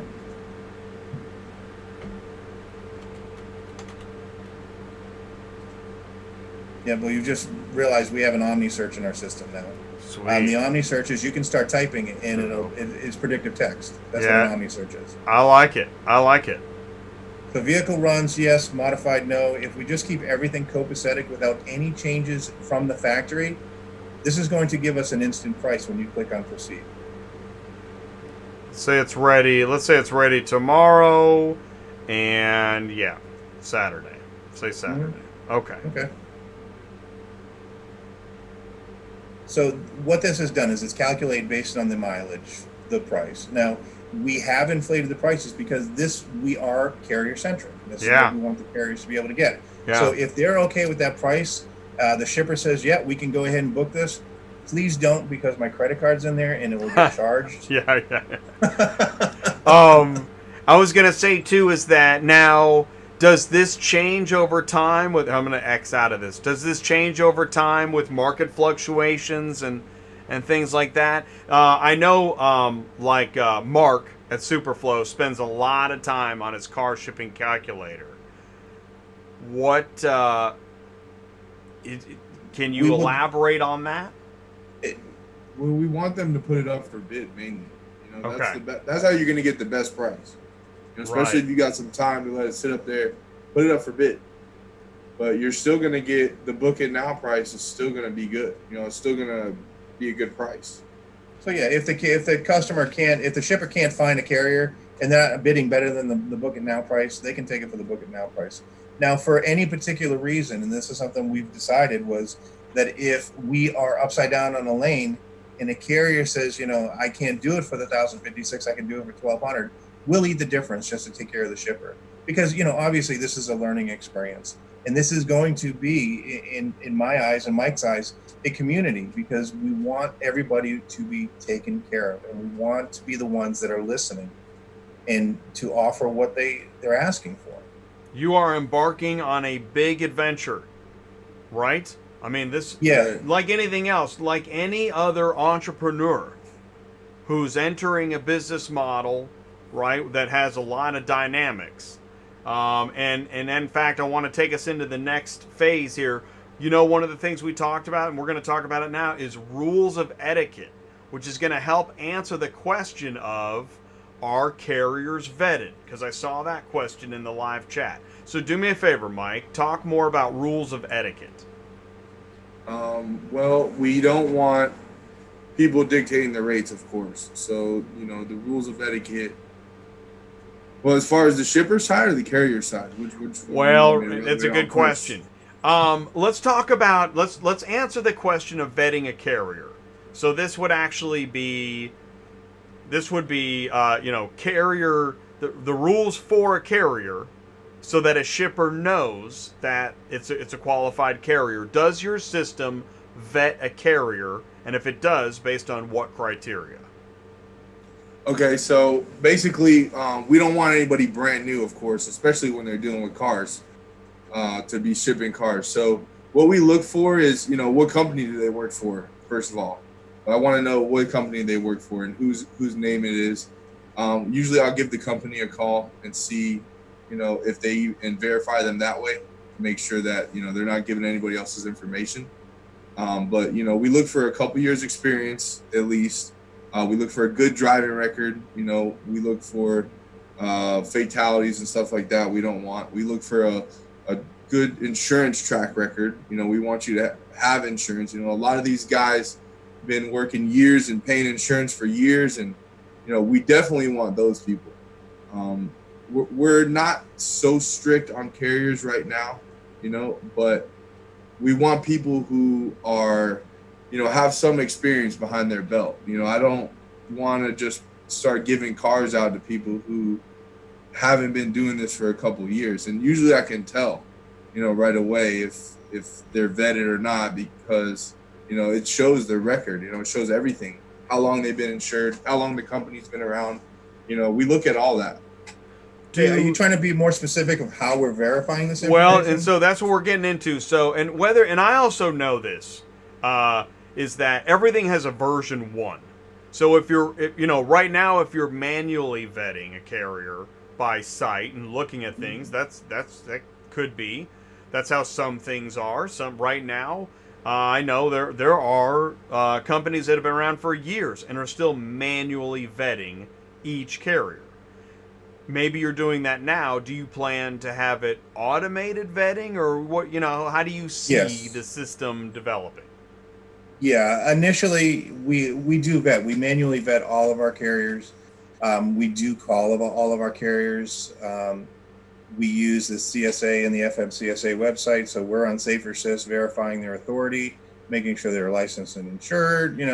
The accident ratio. So we are doing that portion of the vetting manually right now. But yes, when we get a little bit bigger, and this is probably in the fall time when we're going to start adding a little bit more automation.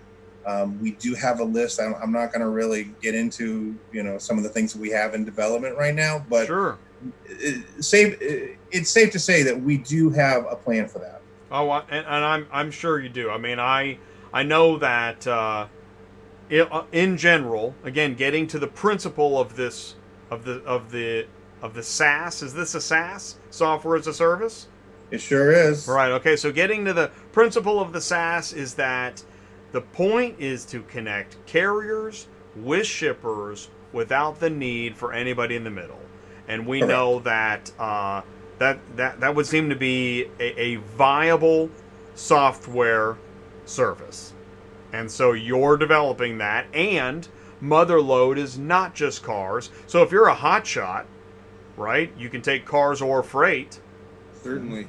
Then Mike had a great example where one of the drivers actually had some car seats. So an auto transport driver picked up car seats as well. He made a couple $100 that went towards his fuel, or a good dinner with him and his wife that he wasn't probably prepared to even book something like that. So yeah, if we can make it so that people can make a little bit of extra money, maybe not within their wheelhouse, but having that opportunity to say, hey, somebody's got an ATV and I got a little bit extra spot in my trailer, why not take it?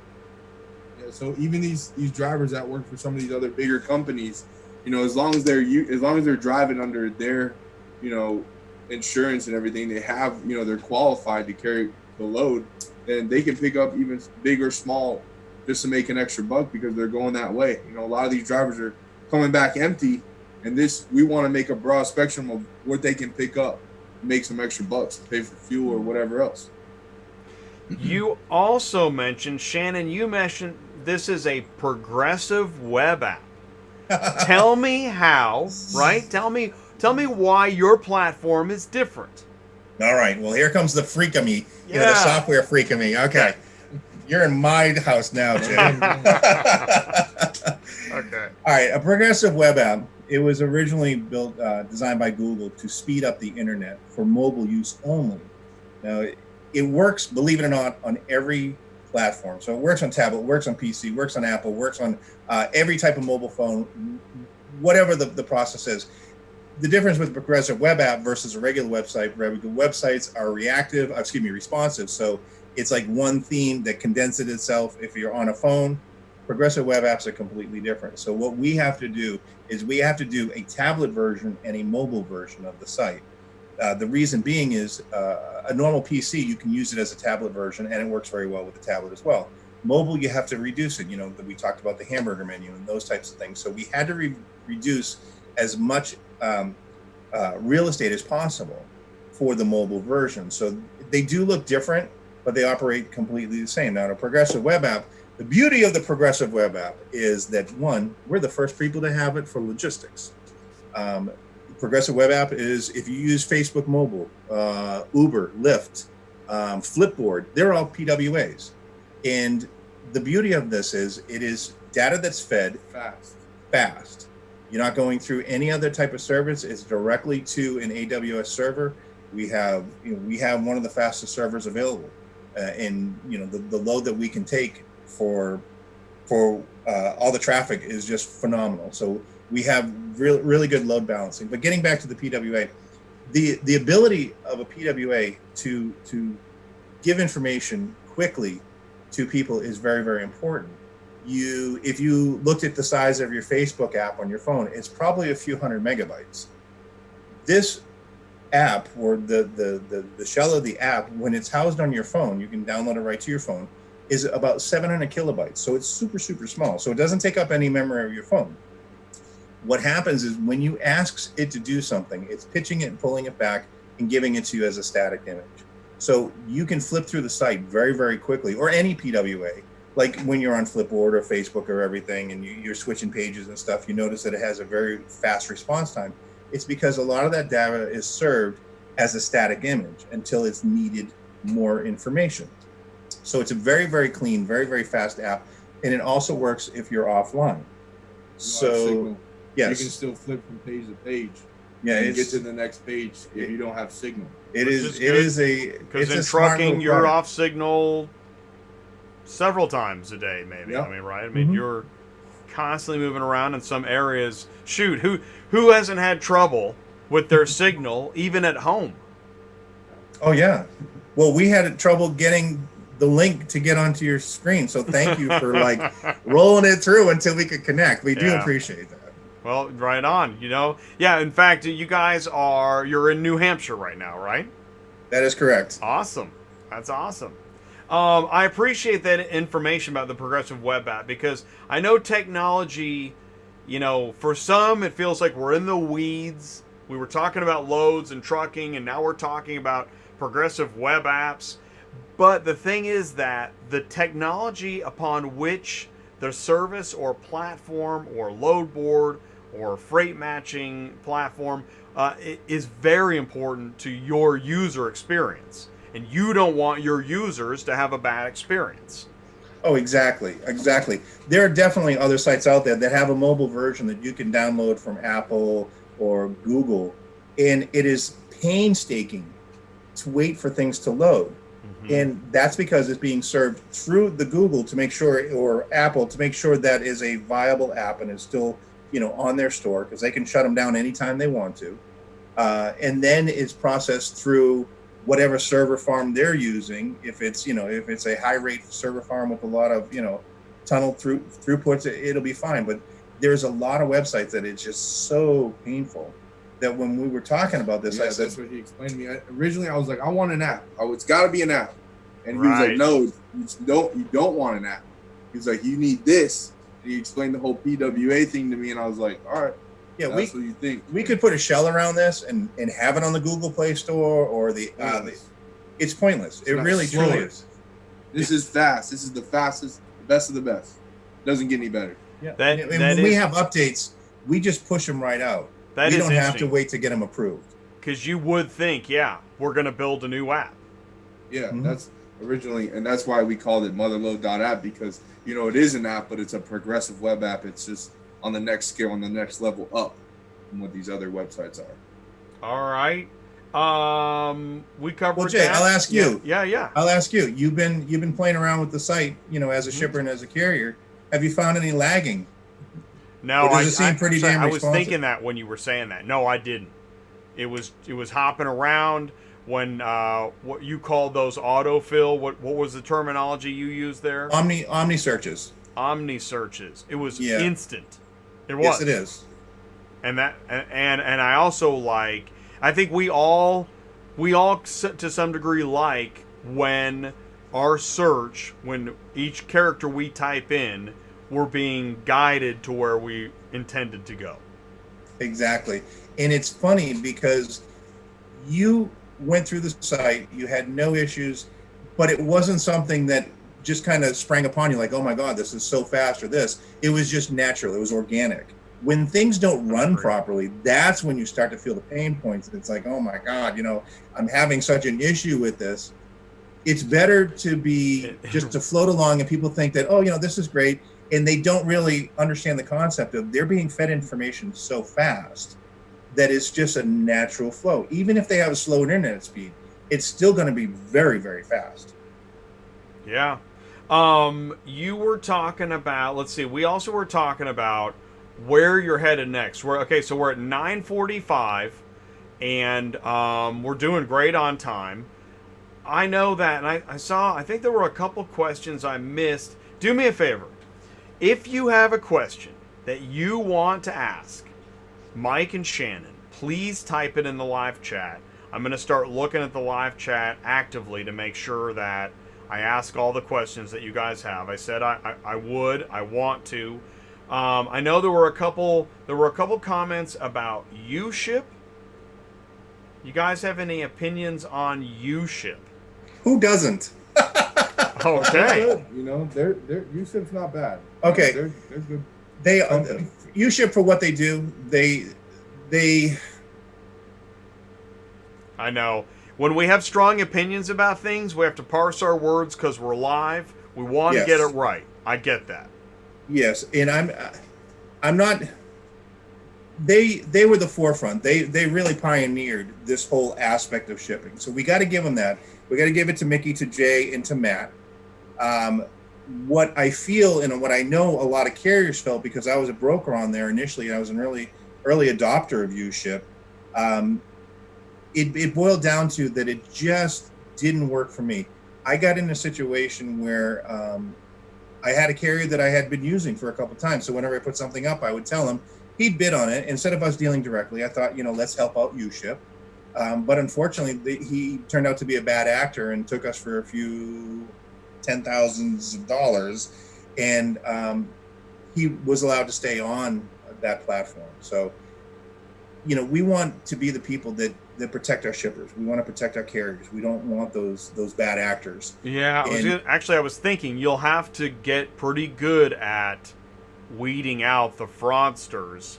There's fraudsters everywhere. I was just watching there was a video about dispatching, and it wasn't picking on dispatchers or brokers, but fraudsters. And fraudsters come in all shapes and sizes. And in fact, this fraudster had picked up a broker's contract and was sending out that contract to carriers, posing as that broker, which essentially they were just a fraudster, finding ways to siphon money off of shippers, right? So, bad actors. Yeah, you have to have a deputy of bad actors. And that's why, Mike really is in charge of contacting the carriers, because he's been in their shoes and he understands that mentality. I really don't. I've been the broker and I've been in logistics for 19 years, but I am still from a different avenue of transportation than he is. So when we get together and we start collaborating, it's like, it gets exciting at times, because he'll bring things to the table that I've never even dreamed of. And then when I bring down functionality, he's like, oh my goodness, that's a great idea. So we really have a great working relationship.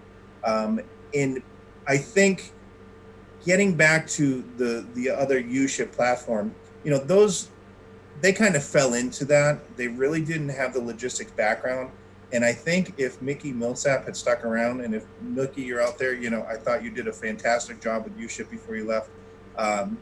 It was one of those things where, that they took a turn that not a lot of people want. Now they're collecting payments from the carriers. We don't inject ourselves in the carrier payment. We want the carrier to work out with the shipper how they're going to work out their payment, credit, whatever, COD. We don't want to be part of that. We want to make sure that it's not a race to the bottom. It's a race to the top.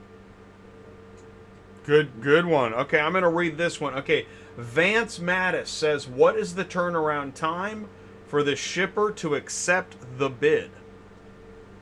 We don't give them a time frame whatsoever. When a carrier does submit a bid, it will automatically be sent to the shipper via text message, as well as an email. So in the email, it says, please respond as soon as possible. We're not going to give them that time frame.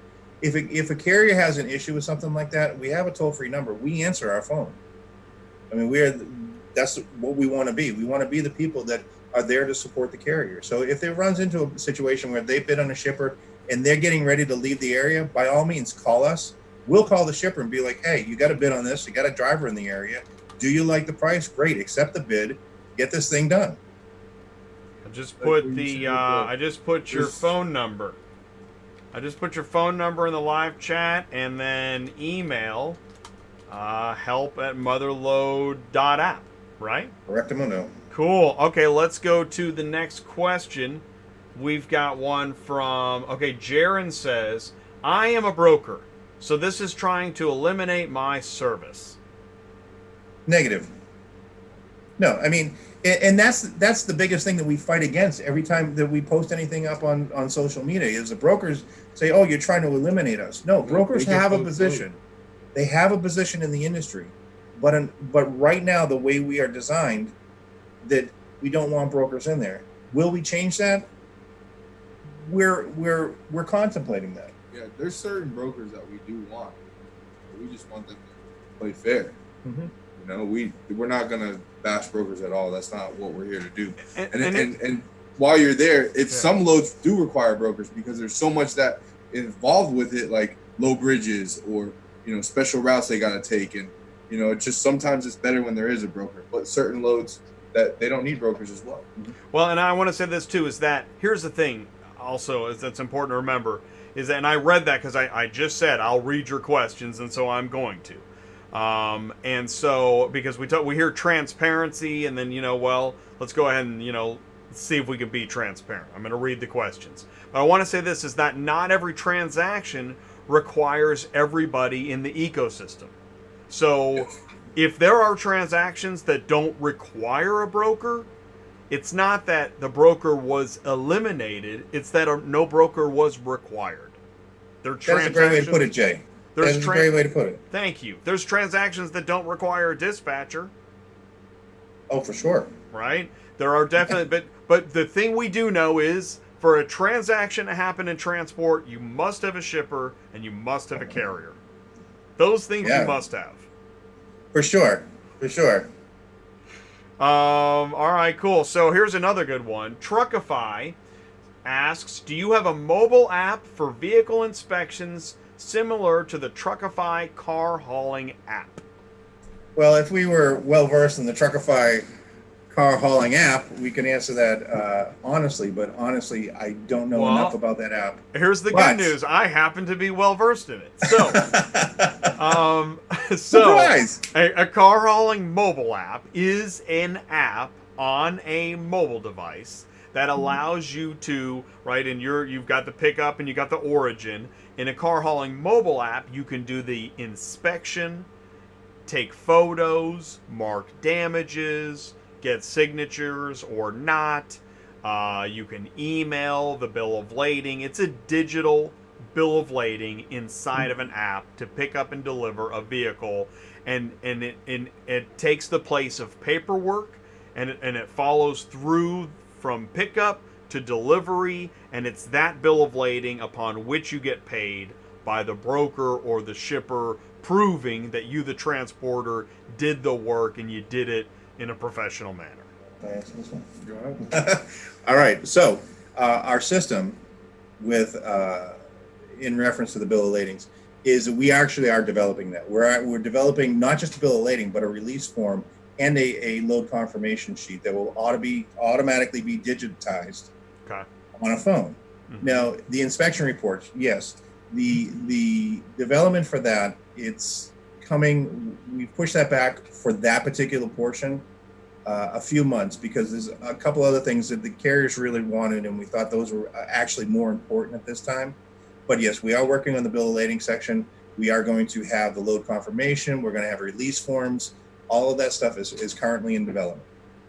Okay, and that's the thing is that what's interesting is as we look at in the world of software, if we look at digital live auctions, if we look at digital retailing software, neither of those had anything to do with transport of the vehicle, but we did talk cars and we did talk about something that might lead to transport. And so and Jake just put this, sounds like a great partnership opportunity. One might be able to identify the edge of which one is able to manage the workload at hand. So if you don't have the bill of lading in the time frame you need, you might partner. Maybe you're able to build it in-house. So it's interesting. That's what I like talking about some of this stuff. I want to mention, let's see. Okay, Jake says, here we go. Jake says, what stops a shipper from using this tool as a rate barometer? Good question. That is a great question. And honestly, never even thought of that. But what we did is the rate base that we have is zonal, based on the first 3 digits of a zip code. I really don't want to get into the specifics of the back end of how we price it out. You don't have to, don't. But suffice it to say that we have the ability to change the rates as needed if the market dictates so. But what we have decided to do right now is keep it copacetic as is, just to get that traction. And once we get a little bit more feedback from shippers on that portion of the rate per base, or if we're realizing that we got a few shipments we're upside down on, guess what? We're going in there and we're going to fix that immediately. But we don't want to be in the situation where, like I mentioned, Uber with the surge pricing, where it's 10 o'clock at night and you're leaving downtown Disney, and the trip that took you from your hotel was $10 and now it's $34. I mean, we don't want to be those people. We want to make sure it's fair. Now, if there is a situation, and I kind of grasp where this is going, where if you look at DAT, when they have their amount of loads that are available per location, it's kind of similar to that. I believe that's what he's talking about, is to be able to know what the lanes are paying. Yes. Once we have, and Jay, you know as well as I do, once you have an enormous amount of data, there's a lot of things you can do with that. We just need that enormous amount of data. So that's something that will progress, and it will come. But unfortunately, at this point in time, we gotta pick our battles, and our battles are take care of the carriers right now. Well, and I think also we could argue that your hope is that your average rate is higher than probably some of the average rates on traditional load boards now, where a percentage of the posted rate is already being held by the broker, right? Exactly, yes. And so if on average your shipper posted rate is higher, well, then that reflects that because that rate's going to the carrier. There is no middleman percentage. Yeah. And also our carriers get paid instantly. There's no 30 days or holding the money. One big thing for me was I wanted to make sure that these carriers are getting paid as soon as that load drops. And even so. And that might be another area, just as because if you look at like Venmo or Cash App, some of those other apps that handle payment, and that's what they focus on, you're probably not going to develop your own payment app, but maybe you are. But anyways, and I like that we're talking about these things, because we're now really exploring the edges of where do you partner, what will you do on this. It's going to get really interesting. That's why I said you're on an adventure for sure. Oh yeah, and the animal that we have right now wasn't the animal that we had when we first got into this. Right. And it's amazing in just a short period of time how different it's become, and just in this next week how different it's going to be. I mean, if we could, if we had an unlimited amount of money, then we could throw all these things at it, and everything that people are mentioning is, it's viable, and it's something that we would love to appease everybody, but let's try to get the core, the foundation working right. And that's why kudos to you, and thank you for joining me live on a Tuesday night to talk about this. This is awesome. And I really appreciate it. If it wasn't talking to you, we'd be talking about it. We'd be talking to our families, and they are just so sick of hearing this stuff because, we're in the trenches. We're in the trenches day in and day out. And, when the workday is over, then all we're doing is we're talking about work.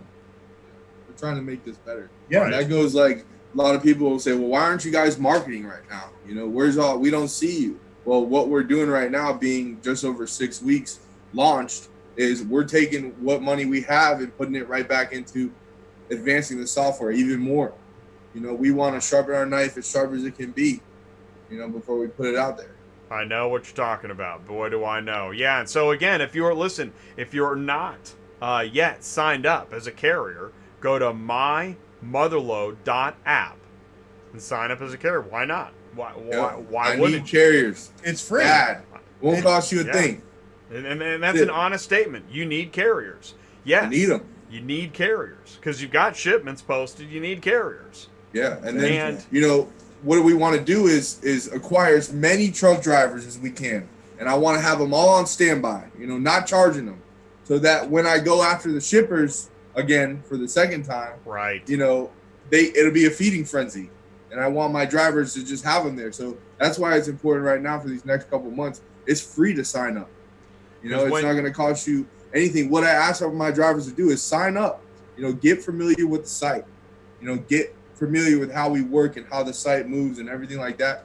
Click on all the buttons. Figure out we also have blogs. We put a lot of time into our site to give information out and basically back our drivers. That's our goal. Yeah, let's. I'm glad you said that. Let's go look at your site. So where do we see? Let's go to MotherLoad.App, and we only stopped at the top menu. Let's go here. So you can get information, shipper help, right? What is this? So that Shipper is learning that's database. so, That's cool. Learning database. So it's just the basic questions. When we first started doing all the marketing, the development, these were a lot of questions that when we were doing some research, people had questions about. So as we were developing, I'm writing these down because we need to have answers for these people. So it's very simple. It's drop down. We will eventually be adding videos. So, try to make it as simple as possible. Keep it simple, stupid. Which is, this is good. This is part of because I was wondering, if you're going to have questions when you go to ship a load, right? And that's part of what brokers do, is handling the questions and talking through. If the load is straightforward enough, there shouldn't be the need for too much communication on that end. But you've got we do allow communication between the shipper and the carrier. And there's two different types of communication. So a shipper and a carrier can communicate prior to a bid, and that'll be public knowledge. So if a shipper says, "Hey, is this picking up? You have it listed at a residence. Is there a way that we can pick up at a business or whatever?" And they can type that in there. And then when the shipper answers, that's public for all the other carriers to see. Now, if the carrier does put in a bid, any questions after that are private between him and the shipper, because they're at that second stage at that point. So there may be a little bit of minutia that they need to work out before the bid is accepted. That is not privy to information to any other carrier, unless they had a bid and they're asking the same questions. Right. So it's a good communication. Right. It's a good communication tool. And that's good too, because that's going to be really important if there's Very. nobody sitting there with a phone at each ear, right? Yeah. Yeah, no. And you don't get bombarded. You don't get bombarded with a lot of emails. When people use Central Dispatch or JTracker, they have those email templates that are being sent out. So if you have gone on, and I never did an auto shipment. So when I was doing research, I was contacting a lot of these places and doing quotes online and so on and so forth. And I got bombarded with emails and text messages. And I'm like, first off, if I really wanted to ship this, I would just be so thoroughly pissed off, because I don't need all this information. I don't want to keep being contacted. The price is great. And if they wasn't, I said, no, thank you, so on and so forth, and move along. But then you get residual. I just got an email last week. If you go into the traditional lead funnel, it's just bombard. That is a really interesting point. The bombardment of the traditional shipper that goes onto Google searching for cheap car shipping gets bombarded. And one of these days, I do look forward. I hope that somehow I can help be a part of the solution of the stopping of the bombardment of new shippers. Oh yeah, trickle email. No. Yeah, no, it's crazy. I mean, I've talked to shippers, and I've heard voicemails where they're telling brokers to F off because they're so tired. I've heard voicemails. It's really strange. It'd be like, if you shopped for an oven, if you Googled for an oven, and every Home Depot across the nation called you and left you a voicemail, or a text message, Did or an you email. search for an oven? Oh my We've goodness, got your oven. Yeah, we won't do that. It's insane. We don't bombard you. No, our system is not designed to do any type of email marketing whatsoever. So if you get an email from us, it's somebody actually clicking a button. So we don't. It's either me or him sending you an email. Yeah, no, please. You're not going to get bombarded with emails. I hate it. Hey, here's a good one. Bridget says, "What did I miss?" In a nutshell, what have we done here tonight? We've proven that there is a viable solution out there. People need to connect directly shippers and carriers without middlemen, and to give more money back in the carrier's pocket in a simplified and easy to use progressive web app. And that may not apply to every single transaction. There's no need to go jumping out a window, right? Oh yeah, don't be flaming us on Facebook. It's just that we know, and this is the origin of the idea, right, Mike? Is that as a carrier, you knew that there were loads that you moved, and you didn't see all the money. Yeah, I know it. I wasn't seeing the money, and I was out there in the snow loading the car on the trailer and it's going sideways, and you can drop a car off a trailer and the insurance company will drop you, and that's it. You're done. So this is like, something where, first of all, it's a platform. Let me go back to the shippers, but shippers, they want to ship something. You want to ship something as a shipper. Well, this is a platform for you to just go right on our site, sign up as a shipper, and post it up there. You don't have to call people. You don't have to call around for pricing. We open you up to a huge platform where all the truck drivers are seeing what you posted as a shipper directly. They're looking at your shipment, and as soon as that bidding process is complete, we exchange the information between the drivers and the shippers. I'm not trying to hold anybody's information. They can do business out without us or with us. That doesn't hurt my feelings either.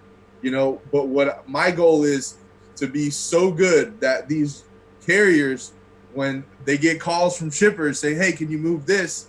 I want the carriers to be like, hey, post that, use these guys, post it on MotherLoad, because that's what us truckers want to back that site, and it's going to save you money as a shipper. You're going to get the best rate.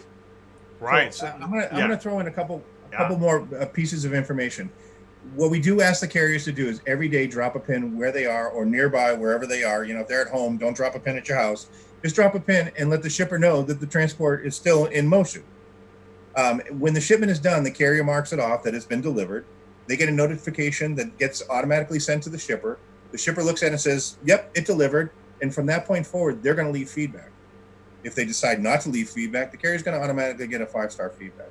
But it is going to be shipper rated. So it's not like 5 different sections of how did the carrier do there. Right. Give us a 1 through 5 stars and just give us a summary of how they did. Yeah.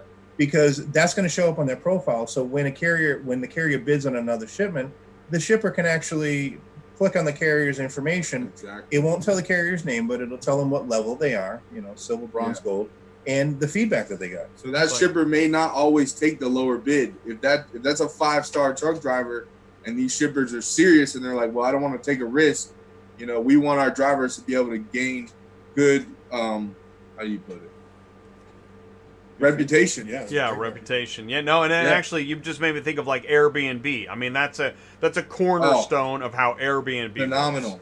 Works. Yeah, like that's why, that website right there is alone help me, think about this idea too, because these other websites are doing this not just in shipping but with real estate. And hey, and when you think about it, Airbnb is a situation where you don't need a middleman. You're connecting people with lodging to people that are looking for lodging. And I'm not sure who got upset about Airbnb. Somebody probably did. I'm going to become a housing broker. And how about Uber? You're connecting somebody with a car with somebody who needs a ride. Genius. Yeah, it's like the next progression of the internet. It's making things as simplified as possible, connecting the two parties without all of that rigmarole, that confusion. And not every person that needs a ride is going to call an Uber. You're not going to have somebody looking for a limo. It's probably not going to call an Uber. Somebody he can hate Uber and then he goes to Lyft. So there could be people out there that just aren't happy with another website and says, well, we're going to use MotherLoad.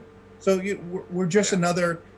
Well, I won't say just another because that's not quite true. We are technologically advanced, but trying to better the transportation industry by. And there it is. Jake says hotels were a little upset with Airbnb, and there you go. Every time there's a new Apple cart, somebody else is going to be upset at the new Apple cart. Bridget says the shipper doesn't know how to select carriers unless there's a ratings process, which you just talked about. You've got a rating process. And really, the more we talk about it, there's a lot of facets to develop, monitor, grow. That's why I call it an adventure. It is an adventure. Well, also on our website, under the transporter section, we have the capability of, we open it up for any transporter, even if they're a broker and they're not on our site, to free advertise on our site.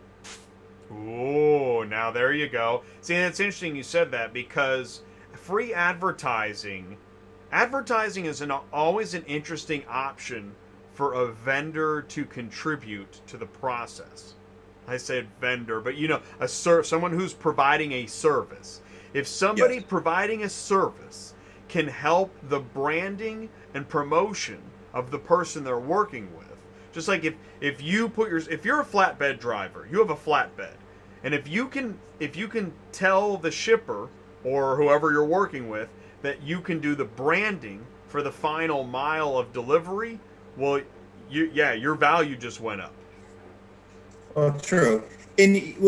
When you do natural organic search results, anybody that has a link or a backlink is obviously going to they're going to move out the other guy that may be in the search results for their particular area. So, as a car hauler in Cincinnati, if that particular car hauler in Cincinnati, ABC Trucking, has a backlink to their site and they have a reciprocal link to that particular page, that gives them more organic search results. It gives them a higher result in the Google searches. So they may not be using us, but why can't we do that for them? I mean, this is what we're doing. Yeah. Is we're trying to help the Backlinks, trucking industry. exactly. Link juice, backlinks. Yeah. Exactly. And that's yeah. why it's interesting. There's a couple brokers. I signed up for Google News on some auto transport keywords. And I keep seeing blog posts there's a few really large brokers. And one of the ways they're maintaining that front page search result is they are constantly getting blogs posted on other blog sites, and somewhere deep in the paragraphs there's a link to their site.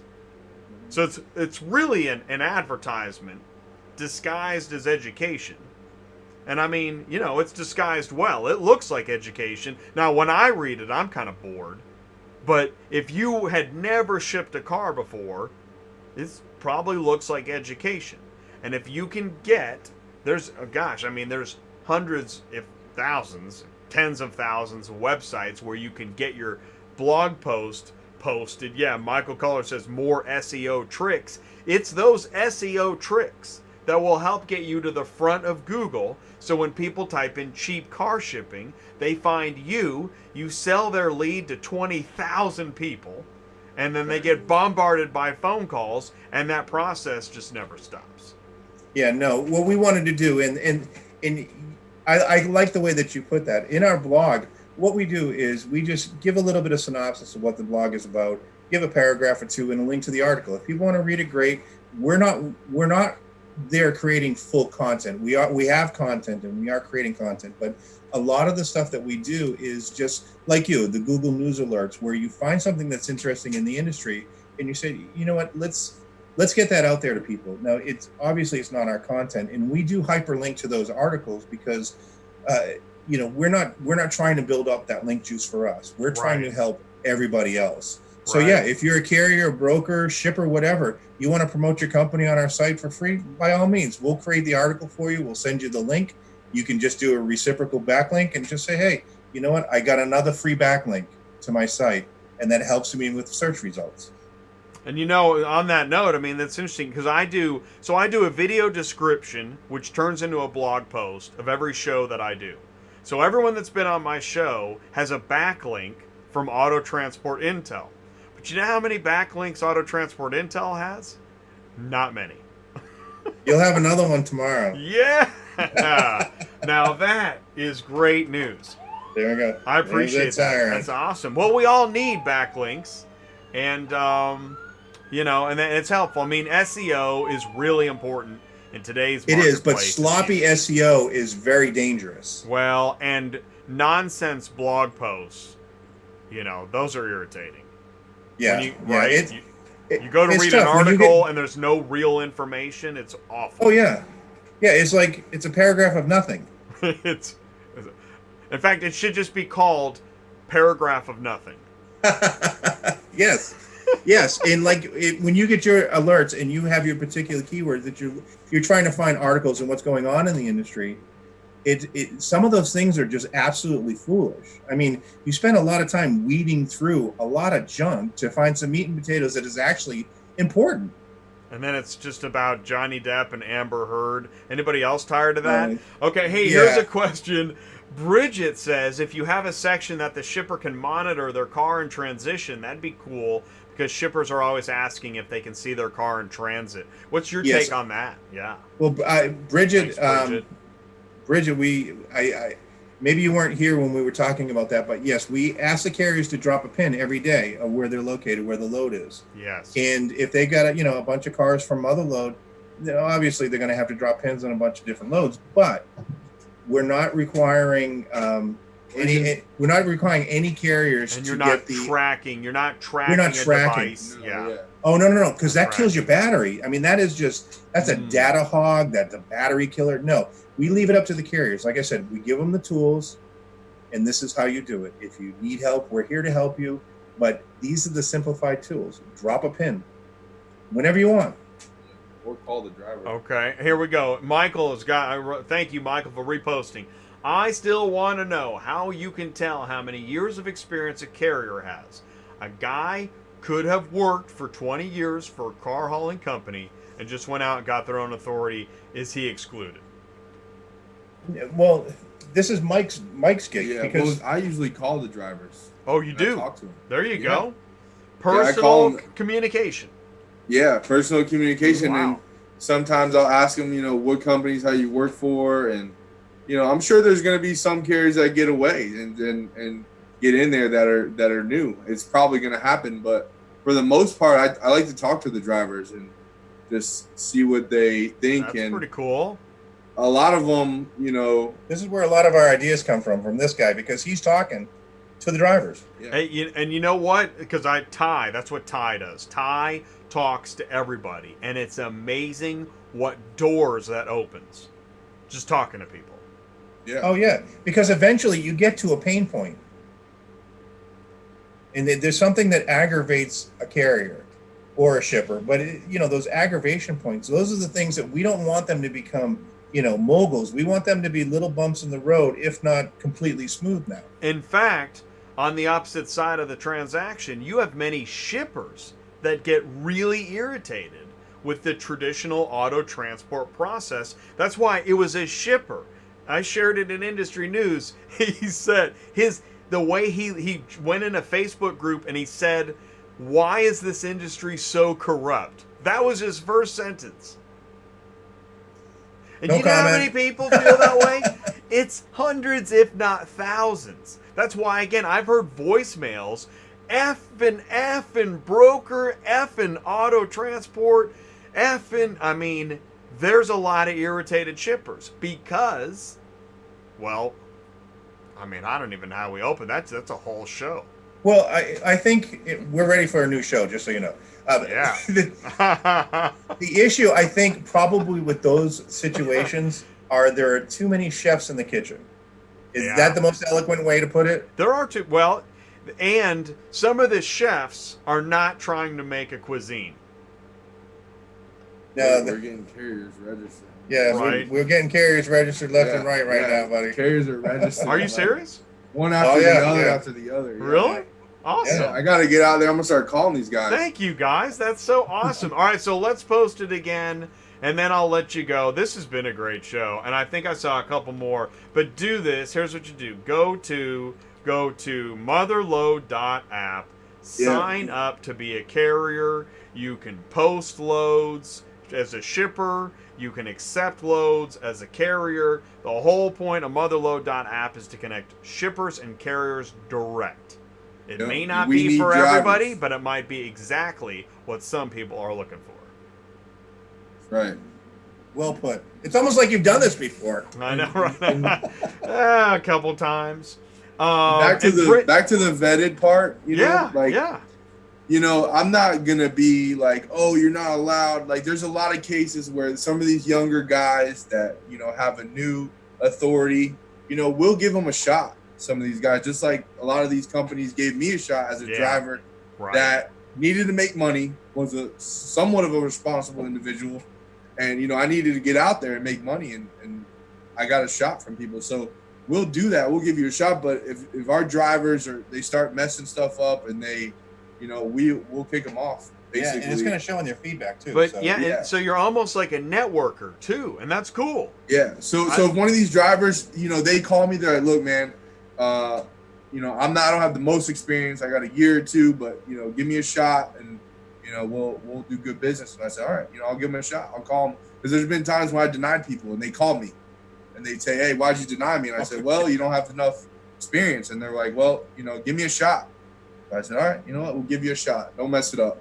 Yeah, Jay, I keep saying community, and I firmly believe that we can create a viable community that carriers, like Mike had mentioned earlier, carriers would prefer to operate on the software because we're making it easier for them. So if we can make it easier for the shippers, make it easier for the carriers. Maybe it's a little bit more pain and stress for us in the back end because of development or extra labor. If we can make it easier, it's like the field of dreams. You build it, they're going to come. Hopefully. Yeah. Right. There And might if you be a ask couple yourself- empty fields, but no, exactly. Well, If and you that's- ask, like, why are these other companies, like, why are they dictating the rates? Why is this been going on for so long? It's because they can, and they are, and they will until now, because here we are, 6 weeks old, and, I need drivers. So once I got the drivers, I'll go after the shippers and we'll get loads. But right now, I want an army of drivers. So I think what you should do is you should go into some of the Facebook groups, like Auto Transport Everything, Hotshot Haulers. There's some different Facebook groups. Go in there and tell them, made by a carrier, for the carrier. This is the load board where there are no middlemen. And there are guys looking for that.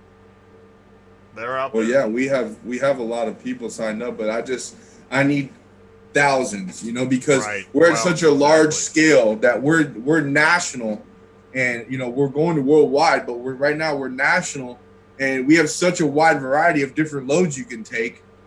So I just need that many more drivers. At first it was all car haulers, but now it's flatbed, it's hot shot. I mean, moving vans with lift gates on the back. We can move pianos, where we want to do it all. But that's our goal. But that means I need all the drivers. I need them for this to work. Richard Keller just nailed it. Everybody gets crucified in Facebook groups. The reason he said that is, I'm going to read it. So Michael Keller said, you'll get crucified in Facebook groups. Bridget says, but you just put me out of business as a broker. Richard said everybody gets crucified in Facebook groups. Listen, here's the deal is that I'm telling you, yes, Facebook groups are tough. It was actually one of the reasons I created Auto Transport Intel. Because, and a lot of the guys that are in the Facebook groups, like just burning newbies to a crisp, they don't watch this channel. It's not for them. And that's the point, Bridget, is that not everything is for everybody. Just because MotherLoad.App is here doesn't mean there's nobody left that's looking for a broker. I mean, what did we say? This industry did 17 billion plus last year, auto transport. So, shoot, even if you get $1 billion, there's still that doesn't even 16 include billion freight. left. Yeah. Right, and exactly. I've just mentioned auto transport. Right, the Yeah, freight just auto marketplace. transport. Oh my gosh, there's plenty of room for everybody. So at some point, we're not against having brokers on our site. We just want our brokers to be hand selected, basically, to act right. Be good people. Understand that your driver has to maintain his truck, and make more money on quantity. Doing more loads.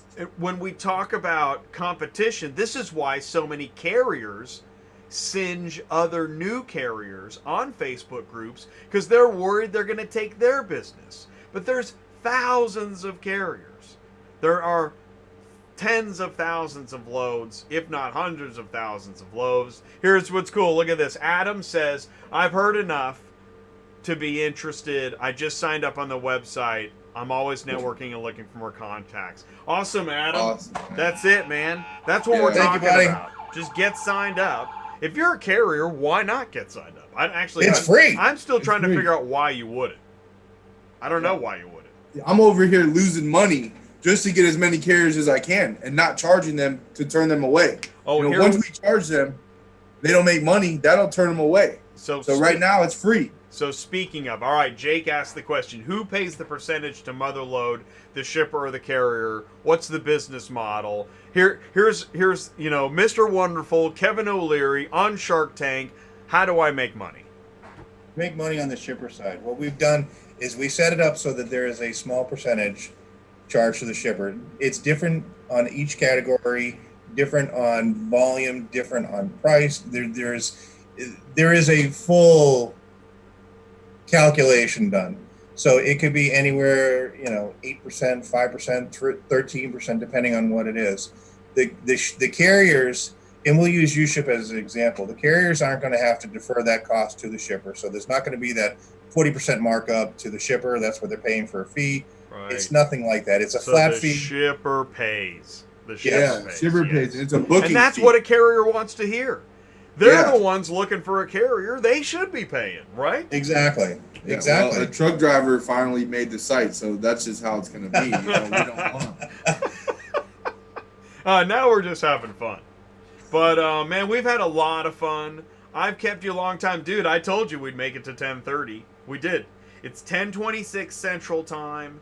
And there's been a lot of great interaction in the live chat. I'm so happy to hear that people are signing up. Because here's the way I look at it. Because I am pro-carrier. I'm in the sense that there would be no auto transport industry without carriers. There wouldn't be. I mean, I don't even know what you'd call that. You'd call that, shippers. It's like a restaurant with no customers to eat. I mean, look around everything that you're in right now in your office. At one point in time, it was in a truck. What if there was a broker when you went to the restaurant?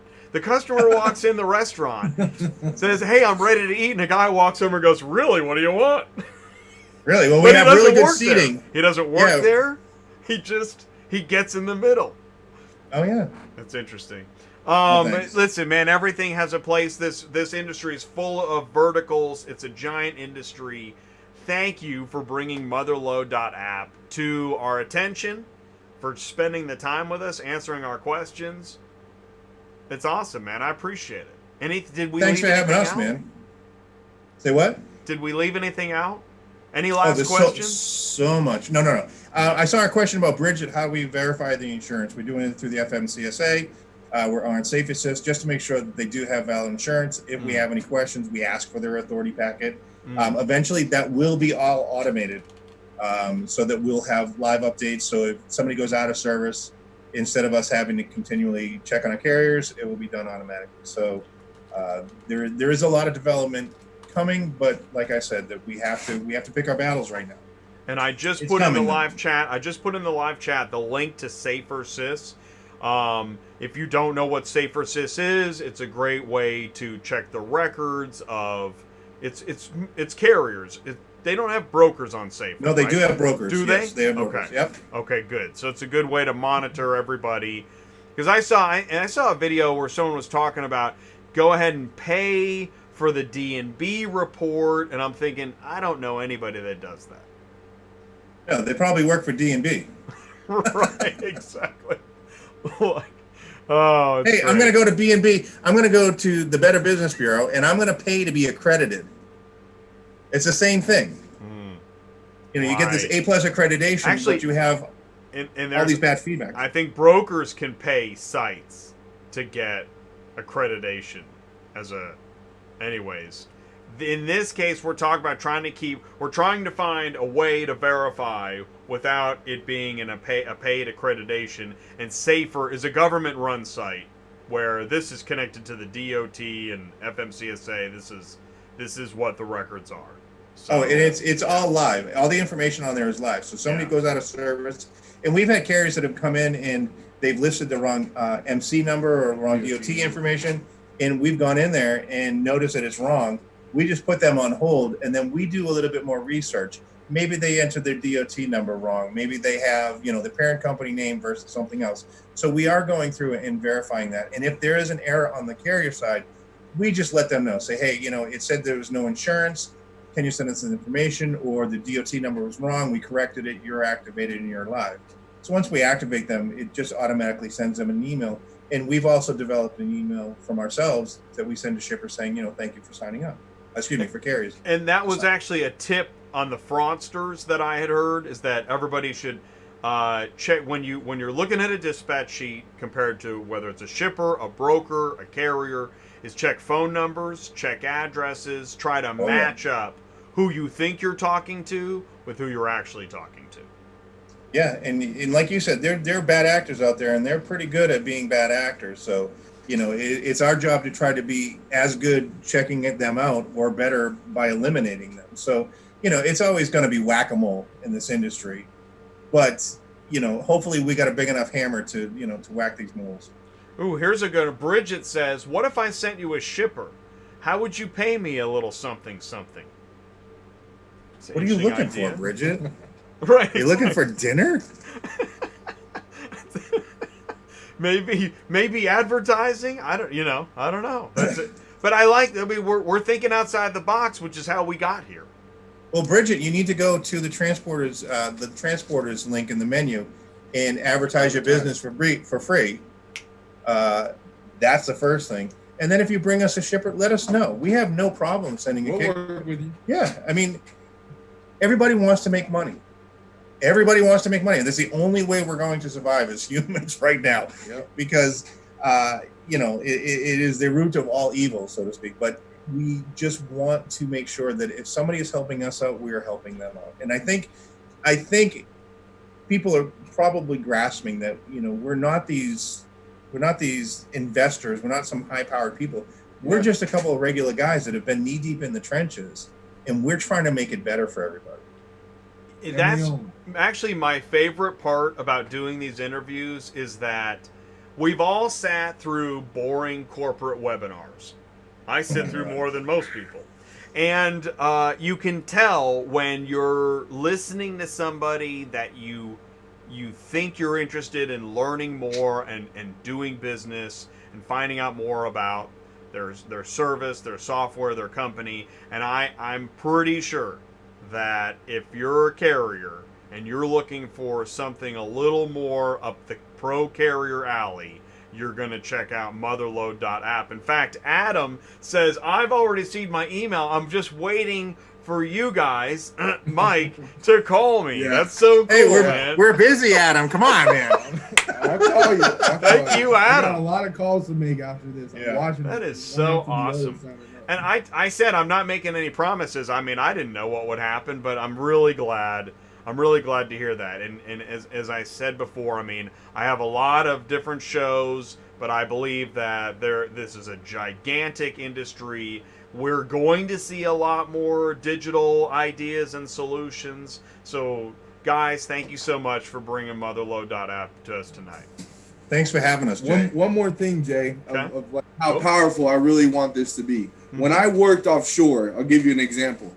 And I worked as an underwater welder for several years. And, I watched the welders, for an example. And, the welders would be welding, and here comes a couple drops of rain. And one welder throws his stick down and says, I'm not welding. Next one right after him, I'm not welding. Next one after him, I'm not welding either. So imagine if we can do this with the truck drivers, where every truck driver says, hey, I'm not hauling it until it's on MotherLoad, until it's a fair rate. Imagine if they all throw in their welding sticks. That's what I want to happen. And you know what? I have seen that fervor on Facebook. I've seen it. That's our goal. There are many carriers looking for a new movement of we're not moving it at that rate. Exactly. We're just not doing it. And if you don't want to, then this is how we're going to change it. This is how the drivers just won't haul it then. If they don't want to stop hauling it, then tell them, hey, we're not going to haul it until it's on MotherLoad. We're going to build such a strong thing here with our drivers that, the drivers that will not make the rates go down. This will make the rates go up for the drivers. Yeah, say no to cheap freight. Yes, exactly. Say no to cheap. And and I feel sorry for there are carriers that are sure that there's nothing on ATI for them. If you've missed tonight's show with MotherLoad.App, I'm so sorry. If you know a carrier that believes exactly what we're hearing tonight, and they are just they don't know where to go, they're mad and they're on Facebook, let them know. about Yeah, and a lot MotherLoad.App. of these Call us. a lot of these guys who are hauling the cheap freight, we understand that, you got to make a house payment, you got to put food on the table. That's the so problem. at the end of the day, really, it's just the guy trying to eat. So we don't bash people that take cheap freight. The thing. Exactly. But we're just It's making tough. a platform to where they don't have to. If they become so strong like those welders that throwing them welding sticks as soon as it starts raining, if we can get our drivers to do that, then we'll be in a good place. And we'll make them some money that they deserve. I am putting your contact info here again. Call MotherLoad 844-584-4464. Email MotherLoad help@MotherLoad.App. Yep. Yeah, and if there's anything you see that we can improve and you think that we can definitely improve, you send an email to us and we look it over and talk about it and think. If it goes into development, we're going to send you some stuff. Awesome. And my Adam just said, you gotta read this. He says, people thought Uber wasn't going to work either, and I'll tell you, I still remember. Good point. I still remember when it was 20 years ago. Man, Jeff Bezos couldn't catch a break. Yeah. Now, right? Now, we're not all going to be Jeff Bezos, but some ideas that seem crazy, like Auto Transport Intel, turn out to be great ideas. Yeah. And MotherLoad. Oh, shoot, man. Guys, this was a fun show. Thank you so much for your time, input, and conversation. I really appreciate it. Anytime, Jay. We had a blast, man. We did. Right on. All right, I'm going to let you guys go. Thank you so much. I'm clicking end meeting. Stay in touch, guys. Say no to cheap freight. Say no to cheap freight. All right, and the meeting is over. That's it. I let them go, and I'm going to go to the end of the show. Look at me. I think I'm just a touch glistening from the heat of a busy conversation. And I see Kimberly in the live chat. Thank you so much. Listen, thank you everybody for joining me tonight on Tuesday Nights Live on Auto Transport Intel. I don't know how I make a 2.5 hour show, and I still got pretty good views. So, we're doing okay. Oh, I'm not even centered any longer. I don't know what's going on. Probably give a siren. I don't think I've had a drink of ELD Punch in like 2 hours. Oh, love that ELD. Listen, thank you so much for joining me. Tuesday Nights Live. Tomorrow, you know that Auto Transport Intel goes live 4 times a week. That's right. There's the graphic. You got Tuesday Nights Live. That's how I kick off the week. Tomorrow is Mobility, Tech, and Connectivity Show at 2 o'clock Central on autoconversion.net. Be sure to join me on Thursdays for Dispatching Live and Fridays for Cars on the Move. If you have a question, there's something I can help you with, email me, autotransportintel@gmail.com. Oh, yes. Be sure to sign up for the Cars on the Move monthly roundtable. Get some great information, ideas, and help. If you've missed something, oh, and by the way, don't forget, let me know if there's an episode that you wish was an audio podcast and you want to listen to it. Let me know. I'd love to know. So send me an email, autotransportintel@gmail.com. Guys, I'm going to bid you good night. Thank you so much. There's always interesting live chat. Thank you so much for joining me in the live chat, for your comments, participation. I really appreciate it. Take care. Be safe. I'll see you soon. Here comes the car hauler. Thank you so much.